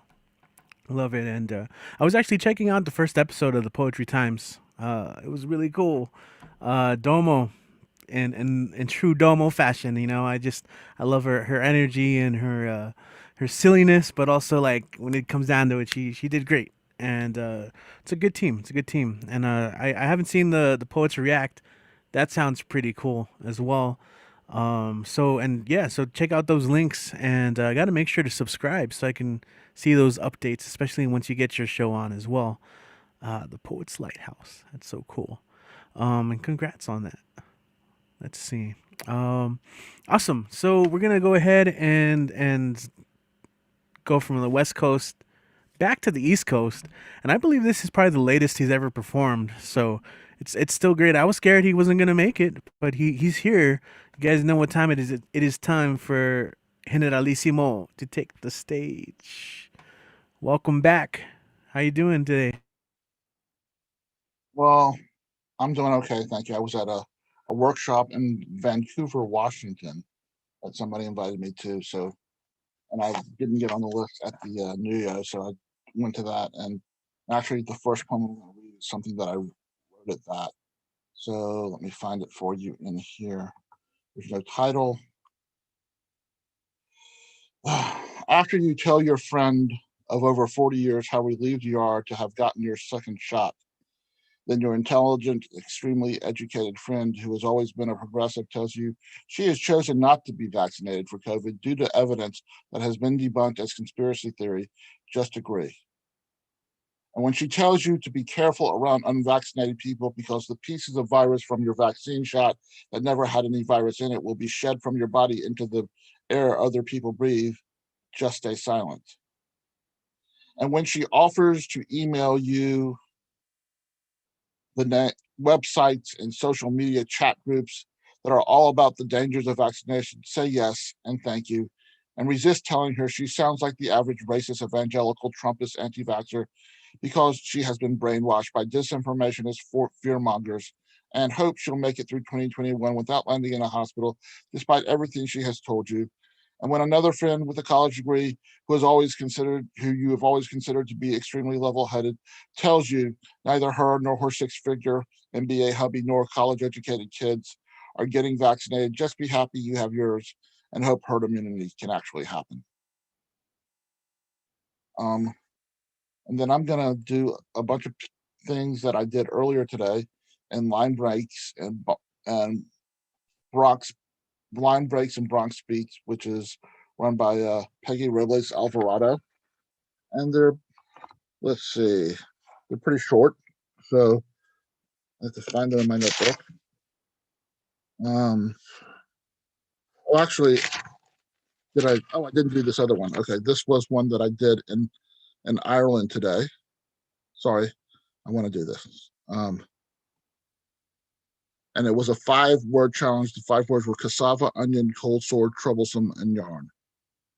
So while Cassandra made her famous cassava onion casserole pie with cheddar cheese and English peas, her troubled niece Cassiopeia, who woke that morning with an embarrassing cold sore, was sorting through several skeins of yarn for her auntie to knit her an afghan of the colors of her choosing. She screamed across the house, "Auntie Cass, You never makes me your famous cassava onion casserole pie since Mary Berry told you it was the best savory dish she ever tasted on that telly show contest you won. I'm like not going to do a British accent, but that's that poem. And then these are 3 very short poems from Line Breaks and Bronx Beat. They gave us, she does this thing called, I don't know what it's called, quick prompts or something, where she gives you 2 or 3 minutes and quotes from poems that you have to write about. So the first, when the candle burns out, the shadows it casts disappear into nowhere, while the physical exists shadowless, waiting for light to show up, to show its face silently over and over and over and never again. Next one. Her lover must wait till she falls asleep to untangle the mess of limbs she revels in. She proclaims as her place of comfort and the best part of everything they are together.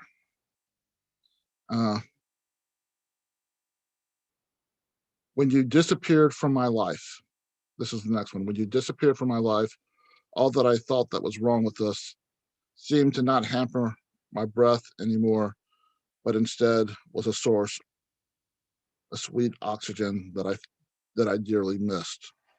And finally, this is just 4-line song. Where trees stood, where animals died, where other people lived is where I exist. Thank you. Awesome, man. Generalissimo, man, you made it. You're going all over the place. Workshops and open mics. How do you do it? How do you keep up with it all? Not always. Fair enough. Fair enough. And every once in a while, you got to take a day off or an afternoon or an evening off. You just got to just say, you know, I've got to do my own thing. I got to have a break. I got to watch a TV show. I got to go out to eat. You know, it's just, I'm trying to pace myself these days because I wasn't pacing myself before and I got so exhausted from it. Yeah. Absolutely, man. That I mean, that comes first. Take care of yourself. You know, I think it's so easy to get caught in that. And locally, this was a discussion that was being had with some of the I guess event coordinators. You know, this whole thing about hustle culture can be pretty toxic. You know, of like just having to always be on it, always be on it, always be on it. But you have to take breaks and then recognize when you need them and all that. So appreciate that. Brian, do you have anything going on this week? Anything that you'd like to promote or how we can connect with you, if anything? Not right now. I would like to promote Thursday Vocabulary and Lee MS because that should be totally awesome. And I would like to promote on July 24th, the day before my birthday, I will be doing tumble words for my first workshop, which will be called Breaking Rules and Inventing Poetic Forms. Yeah, I'm definitely looking forward to that. And I'll be putting whatever else I can put into the chat right now because I don't feel like saying anything else. Thank you. Okay, yeah, that's fair, man. I see you're gonna be partying it up with Matthew Marroquin. I don't know what that means. So. Oh, sorry. Yeah, in the chat, he's gonna be in Maine for your birthday. So, you is he gonna be there? Oh, that's right. He's gonna be. Yeah. He's gonna be about 2 or 3 hours away from me, and so maybe I might be able to see him because I don't know how they let him. An hour. He said they may not let him off campus. You gotta just do like some spirit energy. Then you're that close, you know. But that's gonna be really cool. Maybe I'll get a job at the camp. Yeah, I'll really make him want to love me. Yes, thank you. So thank you very much. And Jersey, yeah, awesome. Matthew's gonna be, and then Matthew's almost up. It's almost his turn, but thank you as always. Generalissimo, yeah. GNRLSMO. Yeah, I love it. Okay, cool. Yo, so this is like we gotta go back for the cover poem. He originated. I think he's ready. Yeah, thumbs up. I'm okay. Kid is okay, everyone. Okay. Just if you were concerned, especially on the YouTube live stream. Cool, man. Go and take it away. All right. Yeah, sorry about that. I haven't read that one in like 9 or 10 months, so I guess I'm just not as practiced anymore. And that'll happen, I guess. What a silly thing to happen and be preserved for all time on YouTube. But it's okay. It was just a really like angry belch. So like I'm fine. But there's a certain way we end things. We end things with the cover poem. And this is The Raincoat by Ada Limon.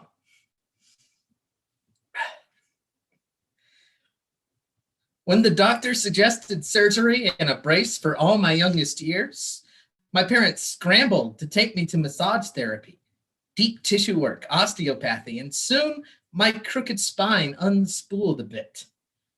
I could breathe again and move more in a body unclouded by pain. My mom would tell me to sing songs to her, the whole 45-minute drive to Middle 2 Rock Road and 45 minutes back from physical therapy. She'd say even my voice sounded unfettered by my spine afterward. So I sang and sang because I thought she liked it. I never asked her what she gave up to drive me or how her day was before this chore. Today, at her age, I was driving myself home from yet another spine appointment, singing along to some maudlin but solid song on the radio. And I saw a mom take her raincoat off and give it to her young daughter when the storm took over the afternoon. My God, I thought, my whole life I've been under her raincoat, thinking it was somehow a marvel that I never got wet.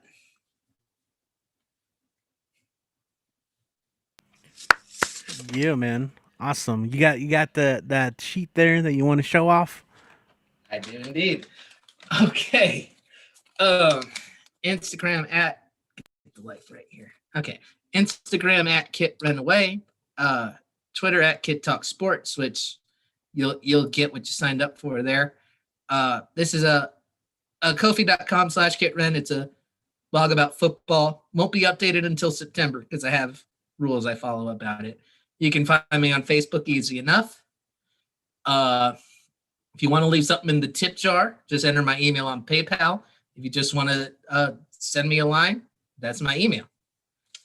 And to go along with the general, on June 5th, I'll be hosting Tumbleworks, and it'll be a good time, I hope.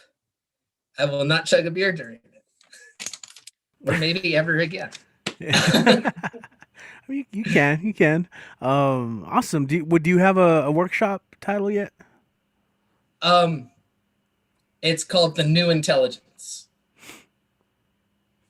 I dig it, man. Cool. Thank you. And yeah, that's June 5th. Our open mic June 7th, that Monday. Yeah, that's gonna be I'm gonna have my birthday June 6th, day before. So that's gonna be cool. Would have thought. So Kit, appreciate you, man. I'm glad you survived. Everyone was concerned. You were probably getting lots of messages, you know. But we made it. We survived. Okay, check it out. We're gonna go to Storm Lake, Iowa. He made it. I was worried he wasn't gonna make it either, but he's here.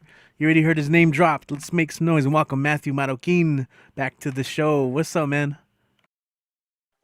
Hello. How's my audio sounding? Different setup today. All right. I'm back at La Casa. That's my abuela. And that's a painting from La República Dominicana. So hopefully the Wi-Fi holds. Came downstairs hoping it stays.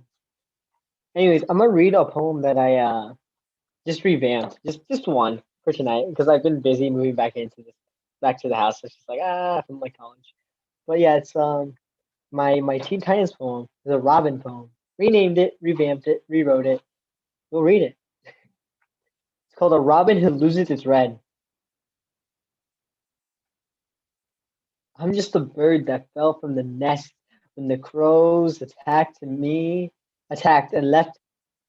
me without ever learning how to fly. The flap of wings was taught by the fall of the sun when Bats came not only to lift my wings, but taught me how to glide through the night without my eyes. I flew high into the night sky and fed on the fruits, but it never satisfied my need to find the crows who left me flightless. Time ran. I flew. The crows must face me beak to beak, must pay with their talons and with broken shells. I found the crow's nest one daylight, and the bats tried to stop me. Told me to stick to the night, but I flew past dawn into a new day, a new flight. With the rising sun, my wings shed their feathers as I pulled all the right twigs for a free falling nest, without any king's horsemen or king's men to put it back together again. As it fell, new wings grew, black with a silky glow. I'll do what it takes to get my justice. One reap, one reaps what they sow. I'll become the crow to end their transgressions. That's that one. But yeah, that's I think I could read one more. Hold on. I revamped a lot of them for class. Trying to see which was the best. I'll try to read this one. Okay, if I did Robin, I'm gonna do Starfire, right? So we can do this one. I feel bad because I can't even pronounce the first word 100% correctly, which is kind of the point, though. Starfire's humanity. Coriander. Name too hard for the human tongue to wrap around. So when I learned the language of this planet, I switched it right away. I was not born in the same place, the same space, the same whatever you will as those from this land. I was once a princess, then a slave, taken away by men of a different race. I landed here, so far from home. I lost my lineage, my people, my home. Over time, I learned to call this land home, my home, and I chose to protect these people who are not my own, although at times I still feel enslaved, chained up by some alien race. I walk this land in fear of flying, for if I do, they shoot me down. I have been here for so many years and I've fought battles for them. I've shown my love for their land, my new home, so why do they not treat me as one of their own? Is it because my skin does not match theirs? Or the glow in my eyes looks different from their own? Is it because I am woman or ex-princess or ex-slave? They cheer and applaud when I save them, serve them, defend them. When they need me most, why am I there? When they need me those, I am there. So why can't they accept me as I had to do them? When will they finally consider this place as much as my home as it is theirs? Thank you. Yeah. Awesome, Maddie. Had to go with all those. Great having you, man. It worked. We got it. Awesome, man. Did you want to promote anything before we go on? Yes, he does. Yes, He needs to first tell off, people to buy his book. Oh yeah, man. You released the cover art. It looks sick. Tell us about it. First off, thank you, Rishi, for buying a book. Saw that. So yeah, I have just because Tez is here, chapbook coming this summer. Tez hates when I say chapbook for some reason. Anyways, pre-order is out now. The title, Generalissimo can finally know it now. Guanaco Binge is the title. Deep meaning behind that. It's just kind of fun, you know. You gotta read the book to understand it. But Guanaco, you know, I'm a Guanaco, so you have to sign this. But yeah, exactly. The long-running chapbook book to me. Who did the So anyway, I'll put marketing the on it? pre-order in the chat. What? He's I said, phasing who out. did the marketing? I Came know. up with the name. Oh hell yeah! Oh, who came up with the name? I came up with the name for the title. Yeah, the title I came up with. Yeah. But yeah, the art was done by Shane Mayer. If you guys know her, Shane, what's her last name? Shane. If you guys know her, she's out there. She just released her book herself, but it looks super good. You can see it when you get it on the pre-order. Anyways, the pre-order. If you get a pre-order, you get your own personalized poem with it. So pre-order, and then you get your own little poem in the front. It might be a haiku. Who knows? It might be like a full poem. Who knows? What about Whatever the I'm able gancito? to do. The gancito. Whatever it may be. Anyways, I'll put all that info in the chat. Yeah. Follow me, Instagram, Vida_Marroquin. You can see it there, or on Facebook by that name, and you'll see the post for the book there as well. And that's me. Hell yeah, awesome, man. Yeah, it's really exciting that you were able to release that. I'm digging, man. And yeah, I had to get a copy for sure. I'm gonna try and get everyone. I'm like, as I'm accruing the funds, I'm like slowly reaching out and getting everyone's. That's why you gotta share those links all the time. Share the links, and then someone later on will have an opportunity to finally buy it and jump on it. So get on that pre-order special edition poem. Inscribed. That's special. That's really cool. I like that. But let's go and keep going. We got like the interview portion kind of going on already. But you guys already know what's up. We're gonna go ahead and go to Los Angeles and welcome. Class is about to be in session. Let's go and welcome Teso Somok to the stage. What's up, man? Welcome. All right, can you hear me? Yeah. All right, I'm gonna do one of my pieces and then two cover pieces. One short, two short, one short cover piece, and then another one not so short, but not too long. Ready? This is titled Retrenching, Retrechingar. We once ended the Gilded Age with a stalwart sea of change in working class public opinion. A reclamation of semiotic signification by naming our crushing conditions beyond the foreclosure of alienating alternatives. Deduced and intuited ourselves from the textbooks of misdirection, the ensnaring euphemisms and optical obfuscations. Creative curt closings of the passion peddlers and their visceral victimages intoned to sell you in their reflexive economic practices with an inevitable full spectrum accumulation.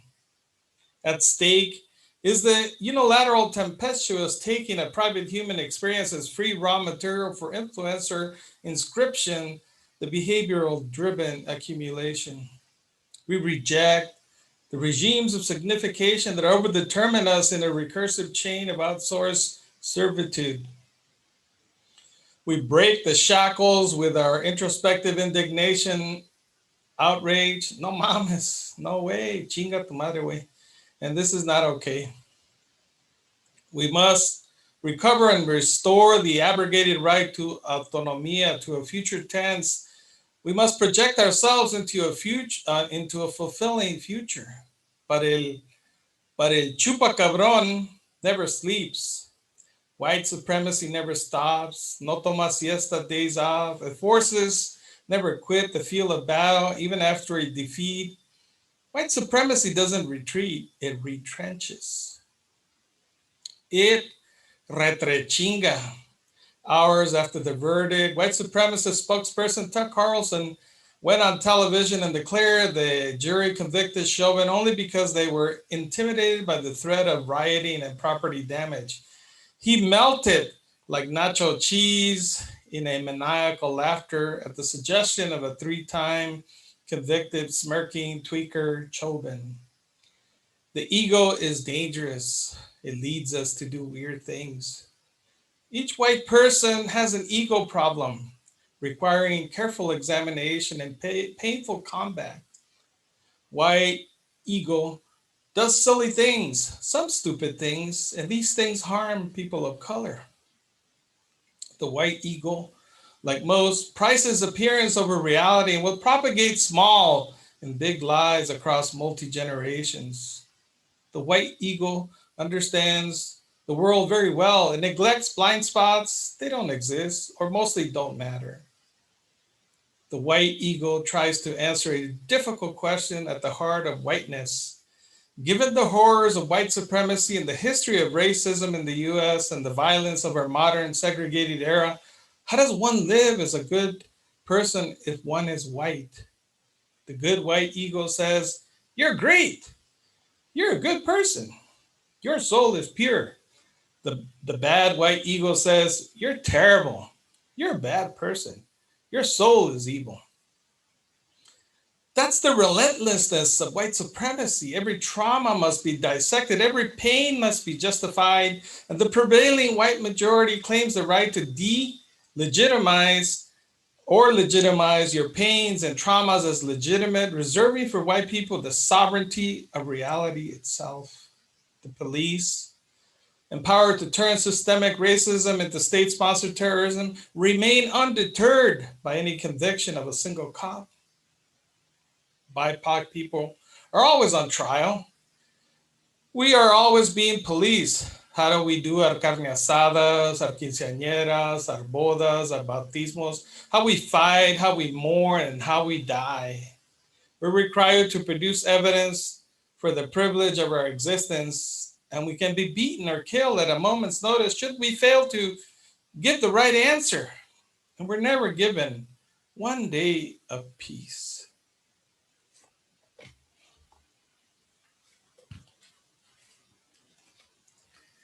So that was that piece. And then this is the prize I got for my editor's selection of my piece on the three guilty things on. So I'm gonna read a little short piece that I really liked from my prize.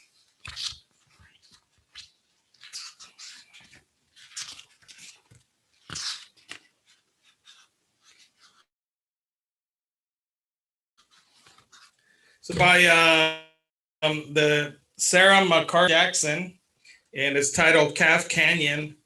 And this piece is titled Calf Canyon Crossing. I'm trying to tell my unborn daughter a story. It is an old story that hangs on the spinneret tip of a spider's abdomen. The spider's heart, a bruise. Each chamber, a stitch that nicks the copper blood as it rushes through, each valve sighting out like the hush that hung lodged in everyone's lungs. A silence stacked between plates on the drying rack. A thrum that vibrates the blades of his kitchen knives. I had to hide under the trailer steps, the jaw of the shotgun I unloaded. When I heard his truck tires coming, the unspent slugs plunked in the toilet tank. My unborn child's story begins as the terrible budding star of a black widow, her eyes a speck glinting in the swamp cooler.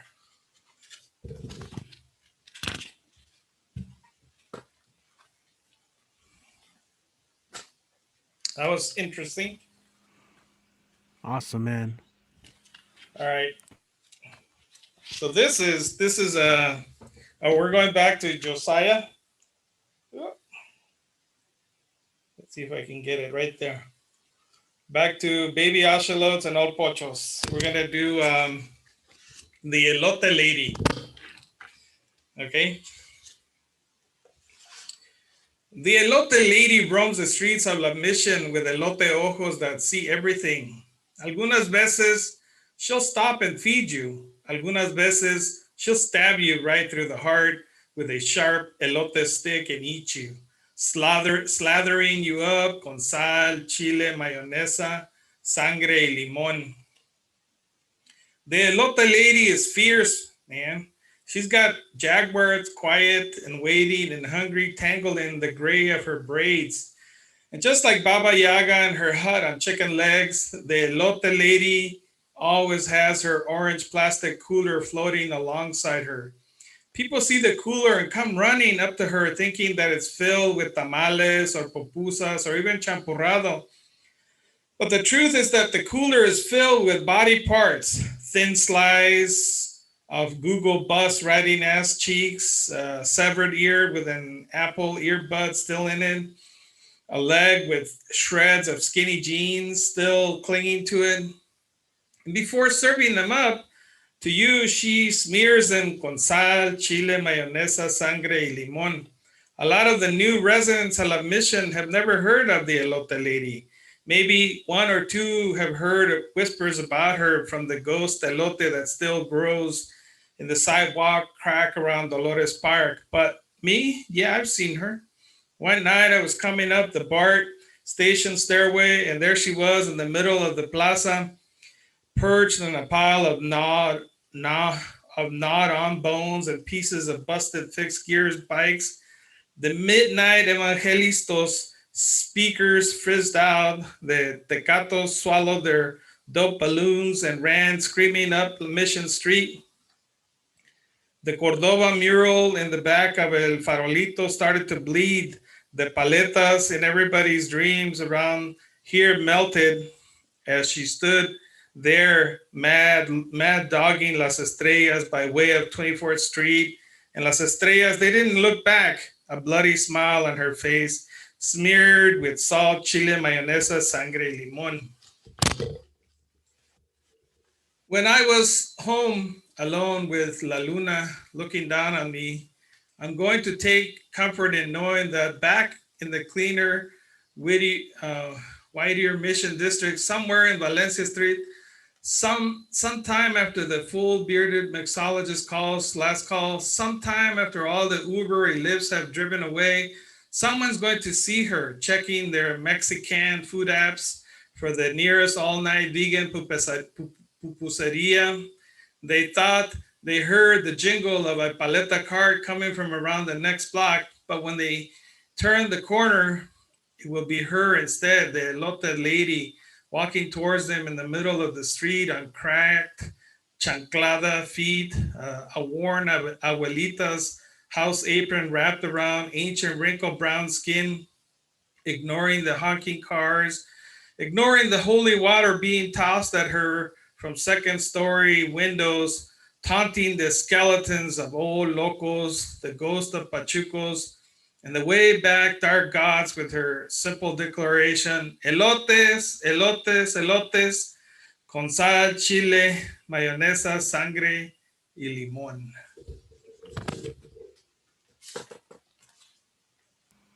Yeah. Damn. Dig it, man. Yeah. Awesome. Awesome readings. Thank you Appreciate guys. it. Follow me at Gashes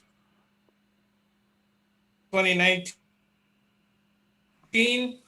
I have a new up pretty soon. I play at the LA Poet Reading with Sandy Shakes emceeing, and she really liked the central piece of the book, Chicano Cheddar Blues, which you guys I think have heard. So it's good. Awesome. Very cool. Thank you for that. And also, of course, if you guys haven't checked it out already, Pandemic Poets Facebook group. Definitely share events and poems and things you're working on. Appreciate that. All right. Thank you. All right. Let's see. What is up, everyone? Monday night. How you guys feeling? How you doing? Let's see. I'm taking a look at the list, and we did have a couple peeps not make it, unfortunately. That's fine. You know, be back next. We're here every Monday. But I got some peeps in the chat. I don't know. I forgot to do a call, but if Poet Khan wants to share a little something, is always welcome to share. I don't know if that would be the case, if you need some time to prepare something. Yeah? I actually got something right here in my hand. Okay, If I cool. could. Happy Mother's Day, by the way. Thank you. Thank you. Thank you. Thank you. Thank y'all. How y'all doing? Hope y'all doing well. So This is I think this is an after party exclusive that we wrote together, and I came across it today, and it's like dope. So this has a little bit of Domo Bed, some Kit Ren, some Kit Ren, and a few other after party peeps on this piece. So if I don't, no copyright, I don't want no trouble, okay? But all right, so it's gorgeous. So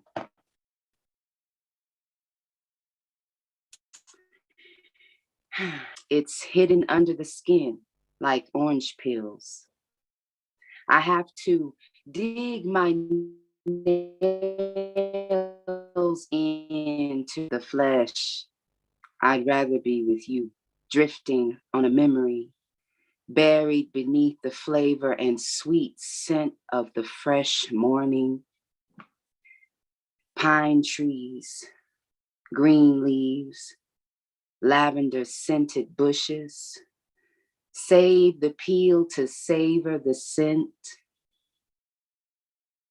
I don't want these Yankee Candle labels. I want the part that I have to wash my hands afterwards. Your settlements can lead to deformities in parts of my taste buds. I want to be unequally compressed in your vineyard foundations, where shrink longer load is anticipated. They say you don't hear a tree falling, and I've fallen so deep into the grips of your hands wrapped around the curve of my hips. And so I don't yell. I don't say a single word, for the motion of your body into mine says it all. It says everything. That was BWOM exclusive right there, baby. Whoop, whoop. After party realness. Yes, we write poetry. We talk about it. We get drunk. We don't get drunk, but we know. Anyway, yes. So heck yeah, I love y'all. I hope y'all enjoyed that. That's just, well, yeah, that's gonna be it. That's all I got. Heck yeah. Awesome. Thank Yeah. you. Poet Con, great having you as always. Be on the lookout when you get to Yeah. feature MC. Awesome. We'll get back to doing live shows as well. All Yes, right. You're going to yes, get your own yes. venue to run. We haven't forgotten about that. All right. Awesome. And do you want to Yes, promote I your appreciate you so your much. social media really quick before we move on? Yeah. Yes, I am Poet Conrad.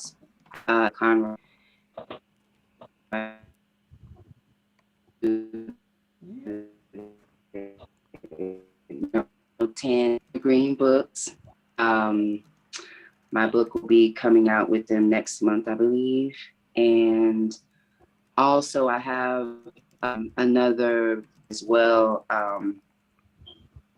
that I'd like to have drop on the anniversary of George Floyd, but for that we'll see. But it's dedicated to him and to us, the BLM, and how we do it. I have been included in a few anthologies this year. As I get them, where I can promote them, I will bring them to you guys. So if you want to be, I'm a part of a Black women's poetry tribute, and also a Black men's poetry tribute collection. Yeah. I love y'all, appreciate y'all, man. I'm always in the background if you don't see me, rooting you on. And keep blazing them pins, and I will be around. Yeah. All right, Khan. Thank you. Thank you so much. Super grateful for you. I think my internet was acting up a little bit. Got a little choppy there at the end. But if anyone else experienced that, just follow her online, poet Khan Ross Faya.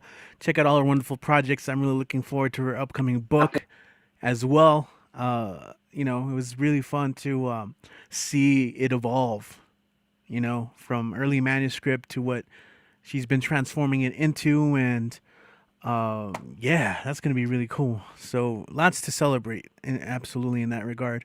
And of course, all your tributes you got coming up. So that's really cool. And of course, be on the lookout for Khan to also be a feature host on a Monday Also, night. this month is my birthday. What? Birthday month? Hell yeah, that's the way you got to do it up. Birthday month. All right, we got to celebrate. We'll find some time. All right. It's Gemini season, Richie. Dang it. Yeah. Hell yeah. Heck All yeah. right. Sounds good. Awesome. Sounds great. Let's see. Yeah, I got a good idea for a celebration, but we'll talk about that. All right, yo, I think that's the list. I pulled up some emergency poems in case I have to improvise again. But Dan, are you ready, Dan? Armed and ready. Start the intro. Oh, you've been ready. Okay, good to know, man. Good to know. Yeah, so I can start. Yep. Okay. Yes, please. Start the intro. Okay, cool. Yeah. One more time, I do want to thank everyone who is tuning in, not just on the Zoom call, if you got fam listening in, but also everyone on YouTube as well. All of this is the support means so much. It's so meaningful. So, and someone who also is such a huge supporter of all things local. You can catch, he will go out and go to many shows, and of course he supports them in his video blog, his vlog. Let's go ahead and welcome our next performer. Let's hear it for Dan the Man. Take it away, man. Hello, everybody. How's everybody doing tonight? Okay. You're not screenshotting me. Hang on. Hello. Woo, woo, woo. You're good, man. You're good. Click. Yeah, thank you. All right. The poem by Emily Dickinson. Here it is once again. I think you've seen it before. Yep. So this time it is. Hold on. It is 1896, I believe. Yeah. Was it? Yeah, 1896. Book 3, Nature. Nature Changes, page 201. It's chapter 1. Okay. Nature changes.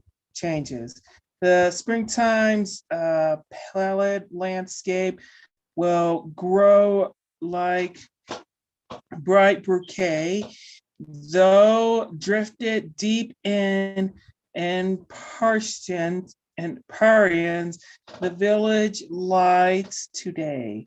The lilac, bending many a year, with purple load will hang. The bees will not forget the tune their old forefathers sang. End quote.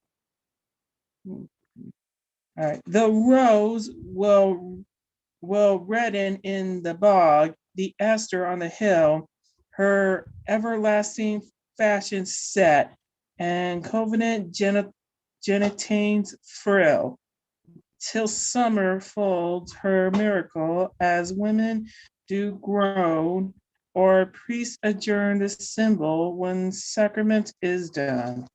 End quote. Let me see. Okay. Next one is the last one. The Tulip, chapter 2. She slept beneath a tree, remembered but by me. I touched her cradle mute. She recognized the foot, put her carmine suit, and see. End quote. Yep, that's once again poems by Emily Dickinson. Click. Yep. Okay. And since since we're still in the month of May, we are celebrating. We are still celebrating Mental Health Awareness Month. And here is my poetry. Okay, and here's my poetry called Mental Health. Mental health. I don't mean wealth or stealth. I mean mental health.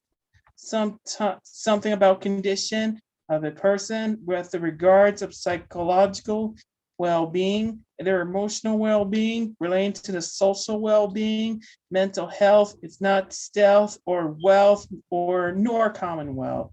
It is important to aware of those signs. Yeah, beep. Huh. Yeah.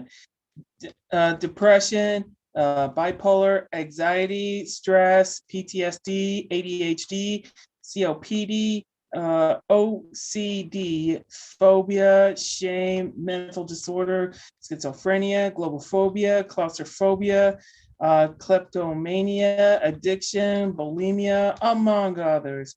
Those are the signs of mental health. We must be aware of this majority. We must share this awareness. And these are rare that can't be forever in a chair. Among, yeah, hang on a sec. In a chair, among other hundreds of signs of mental health, this is the majority. We can help to change that, to help deal with those signs, those issues, those problems. Those things could be a hazard. These things could be a life on the line. We got to be aware of a mental health because we want to help deal with it, deal with this result, and to bear with them, deal with this outcome, to live on and out of strife and make a happy life. This is mental health. I don't mean wealth. I don't mean stealth. I mean nor commonwealth. I mean mental health. Something about condition or of a person with regards of a psychological well-being and their emotional well-being. Like I said, mental is not stealth nor commonwealth. We have to be aware of these signs of mental health. And that's why this May is Mental Health Awareness throughout the month of May. What can I say? Well, 31 day 31, day one from day 31. Mental Health Awareness Month throughout May. Okay. What you think? Awesome, Dan. Thank you. Thank you. Okay. All right. Okay, well, guess that is it. Let me share. Let me give you the card.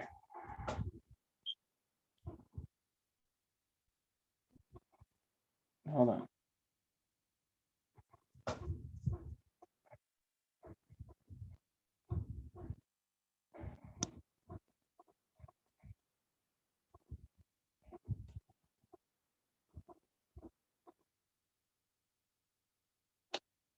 Okay.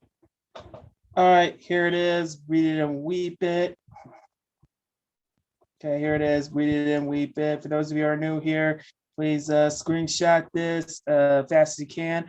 Or if not, just go to YouTube, go to the uncut version of YouTube and screenshot this. Okay? All right. Okay, well, here it is. And find me on Twitter and Instagram. Follow me on Facebook, hashtag Dan the Man's Weekly. And find Dan the Man's Weekly. Find my video blogs on YouTube. Okay, guys, thank you very much. Have a nice night. I'll see you next week. Back to you, Richie. Thank you very much. Yeah, awesome, man. When you say back to me, I gotta have like the news reporter out in the beat, like, all right, yeah, Dan, awesome, thank you. very important subject, mental health. I'm glad that I think little by little I've seen a trend for it to start getting destigmatized a little bit and people talking about it more. But let's keep that going. Thank you. Yeah. So let's see. Like I said, we do have the Zoom call going. We still got the live stream. I'm gonna go ahead and probably close it out. And then after that, we'll stop the live stream. Some of us will hang out. I know, like at least one person wants to share a poem off the live stream. So, but we'll be back next week as always. If you guys are interested, you can sign up early. Just follow us at the Barbed Wire Open Mic Series, aka BWOMS, and you can just type that in anywhere and we'll show up. I'm gonna share a couple pieces. Geez, I can't talk. I've been trying to dig out pieces that I haven't seen perform in a while. I'm gonna mute you, Dan. All right, cool. Yeah. So my bread and butter is actually performing with. Did you unmute? Okay. All right, cool. Thank you, Dan. My bread and butter has actually been performing with live bands, with live music, jazz bands, and everything. And I got a chance to do that this past weekend. It was a lot of fun. So I'm gonna perform a couple of those pieces. This one's called Smoke Signal a cappella, of course. This one's called Smoke Signal Serenades. Let's see. Smoke Signal Serenades. The sounds of unbroken hearts slide loudly to that funky love ballads from that which can save you. We've got shades beyond syllables, a weight beyond words. It's a quantum dance that whispers, just hold it close. Because patience is a virtue, but time is just a dirty game. Nefarious, flirtatious, I've seen a face, but I really need a name. Go on and haunt me, leaving cameos in my dreams just to taunt me as we unravel at the seams. That's two E's, not EA, as in moonbeams or sea waves. It's amazing. Pick your poison and let it play. Of sunrise surprises, smoke signal serenades, and ticking time bomb grenades. It's the inertia of the imagery that unsettles in the mind, methodical, meticulous, and generally slow-like. It's going with the flow of the unknown, just like lightning strikes. It's a star in a jar created by spoken word. And if you haven't heard, gravity's a mistake when you're face first on the pavement, like starry-eyed kids with waxed wings who dream of flight without the payment. Hey kid, they'll tell you it's this way or that way. We'll move beyond the black and white, chase grays, and seek out those better days. Postmodern Prometheans will set the world ablaze, and when the dust has fallen and we've crawling through those ashes, this is where you'll find your muse, your music. Now use it. All right, that's Smoke Signal Serenades. This one's, I don't know if this one has a title. This one's in another piece that's inspired by art, because that's another one of my specialties is running art shows in El Paso. I have a bunch of my friends are artists, and so I get to MC art shows, but also they let me, we do like a whole show and poetry inspired by the art. So this one is based off of a piece. Origami dreams of the heart take flight in the icy blue mysticism of awe and wonder, of sublime subatomic surreal inclinations, of inked out incantations, of reactionary romanticism and whirlwind Sufi prayer meditations, of ruffling, rustling, rummaging in and out, around and about this weathered embrace of our earthly existence. It's an imminent emergence, resurgence of time and time again, always running from one stop, one thought into the next until we stop, sullen, silent, chin up, eyes reflecting the unyielding dance of the infinite, our ghostly howl into oblivion. Keep screaming into the void, for when it finally echoes back, you will know the sound of your own voice. Hold it. Don't let it go. This is the first note, first brushstroke, first breath of your resistance, your self-affirmed schism, paradigm shift of a free-form storm of haptic, synaptic kickback like elastic. That moment, we passed it. And still comes again and again like merciful wings, lighting the path toward golden eternity. Melancholy dreams of the heart take flight, and a battle cry and an anthem in tandem with expansion. Let's call it breath. Inward, outward. This is the folding and unfolding of the cosmos and the breath of a moment. In this kingdom, we find what we seek without even knowing. Birds fly, fish swim, lilies bloom. So why can't we? We stop, sullen, silent, chin up, eyes reflecting the unyielding dance of the infinite midnight howl, empowers, emboldens, eyes closed, deep breath, the line between skin and air dissolves as we radiate in tune with the moon. All right, so that's another one. And this last piece is going to be a cover poem. I want to give a shout out to my good friend and colleague Jorge Gomez. We do this thing called Papagayo at our college, El Paso Community College, and it's a place where people can students, faculty, community members can hang out and present workshops and things that they're passionate about or that they want to talk about. So it's extracurricular, and it's a great experience for students. It's a great way to just get involved with things outside of the classroom. So just like everything else, we've been doing sessions online. Some of you guys have probably have attended for sure. This year we had Patty do a workshop, which was really cool. But Jorge just recently did a presentation on chess. He talked about the Queen's Gambit, both the book and the series, and he talked about the differences and also just talked about chess. So this one's for all the chess lovers out there. This is a cover poem called The Family Business by Guante.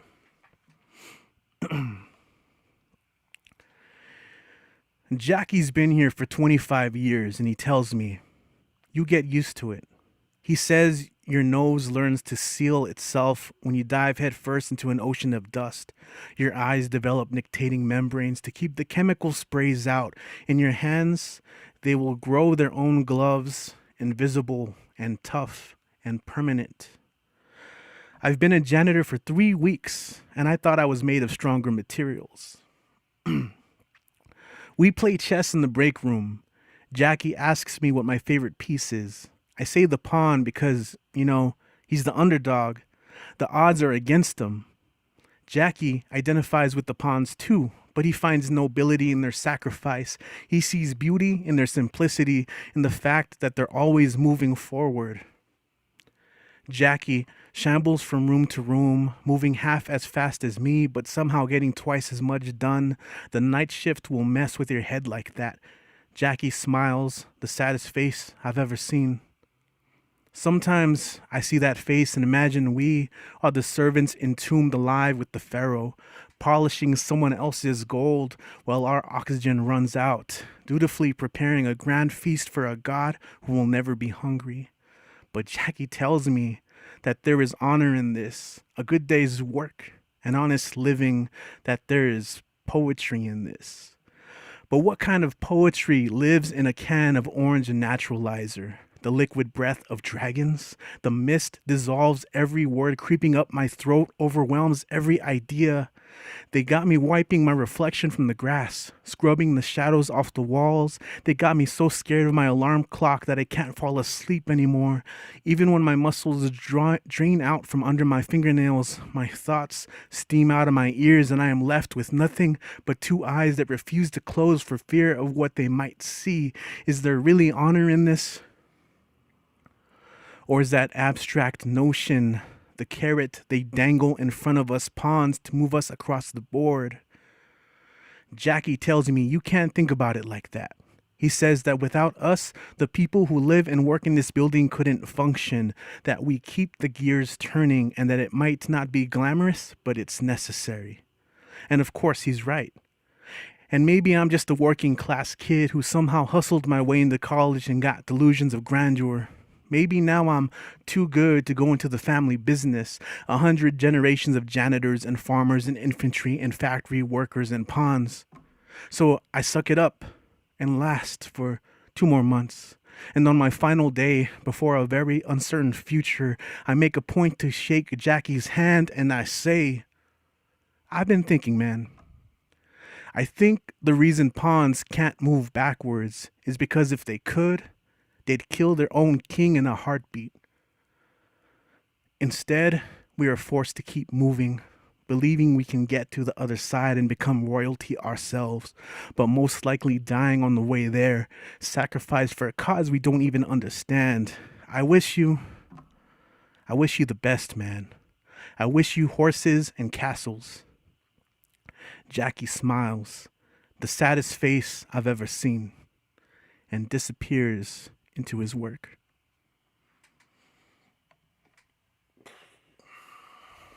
All right, that's it for that. Nice. Yeah, so that's the family business. Kind of unusual about of that, but love it. Yo, you guys hit poems that hit me hard today. I'm feeling it. So for the open mic, stay at home open mic, another Monday. It's in the books. It's archived. So if you guys want to go back and catch past performances, you can. Or if you're on YouTube right now, I want to thank you guys for tuning in. We will be back next week. Again, if you haven't already, follow us online, Barbed Wire Open Mic Series. You can just type it in and we'll show up. Follow us and we'll get that sign up sheet. We're going to go ahead and hang out for a bit on the call. But for the live stream, this is where we bid adieu and say goodbye to you guys. I'm going to go ahead and stop the live stream. And we'll see you guys next time. Peace.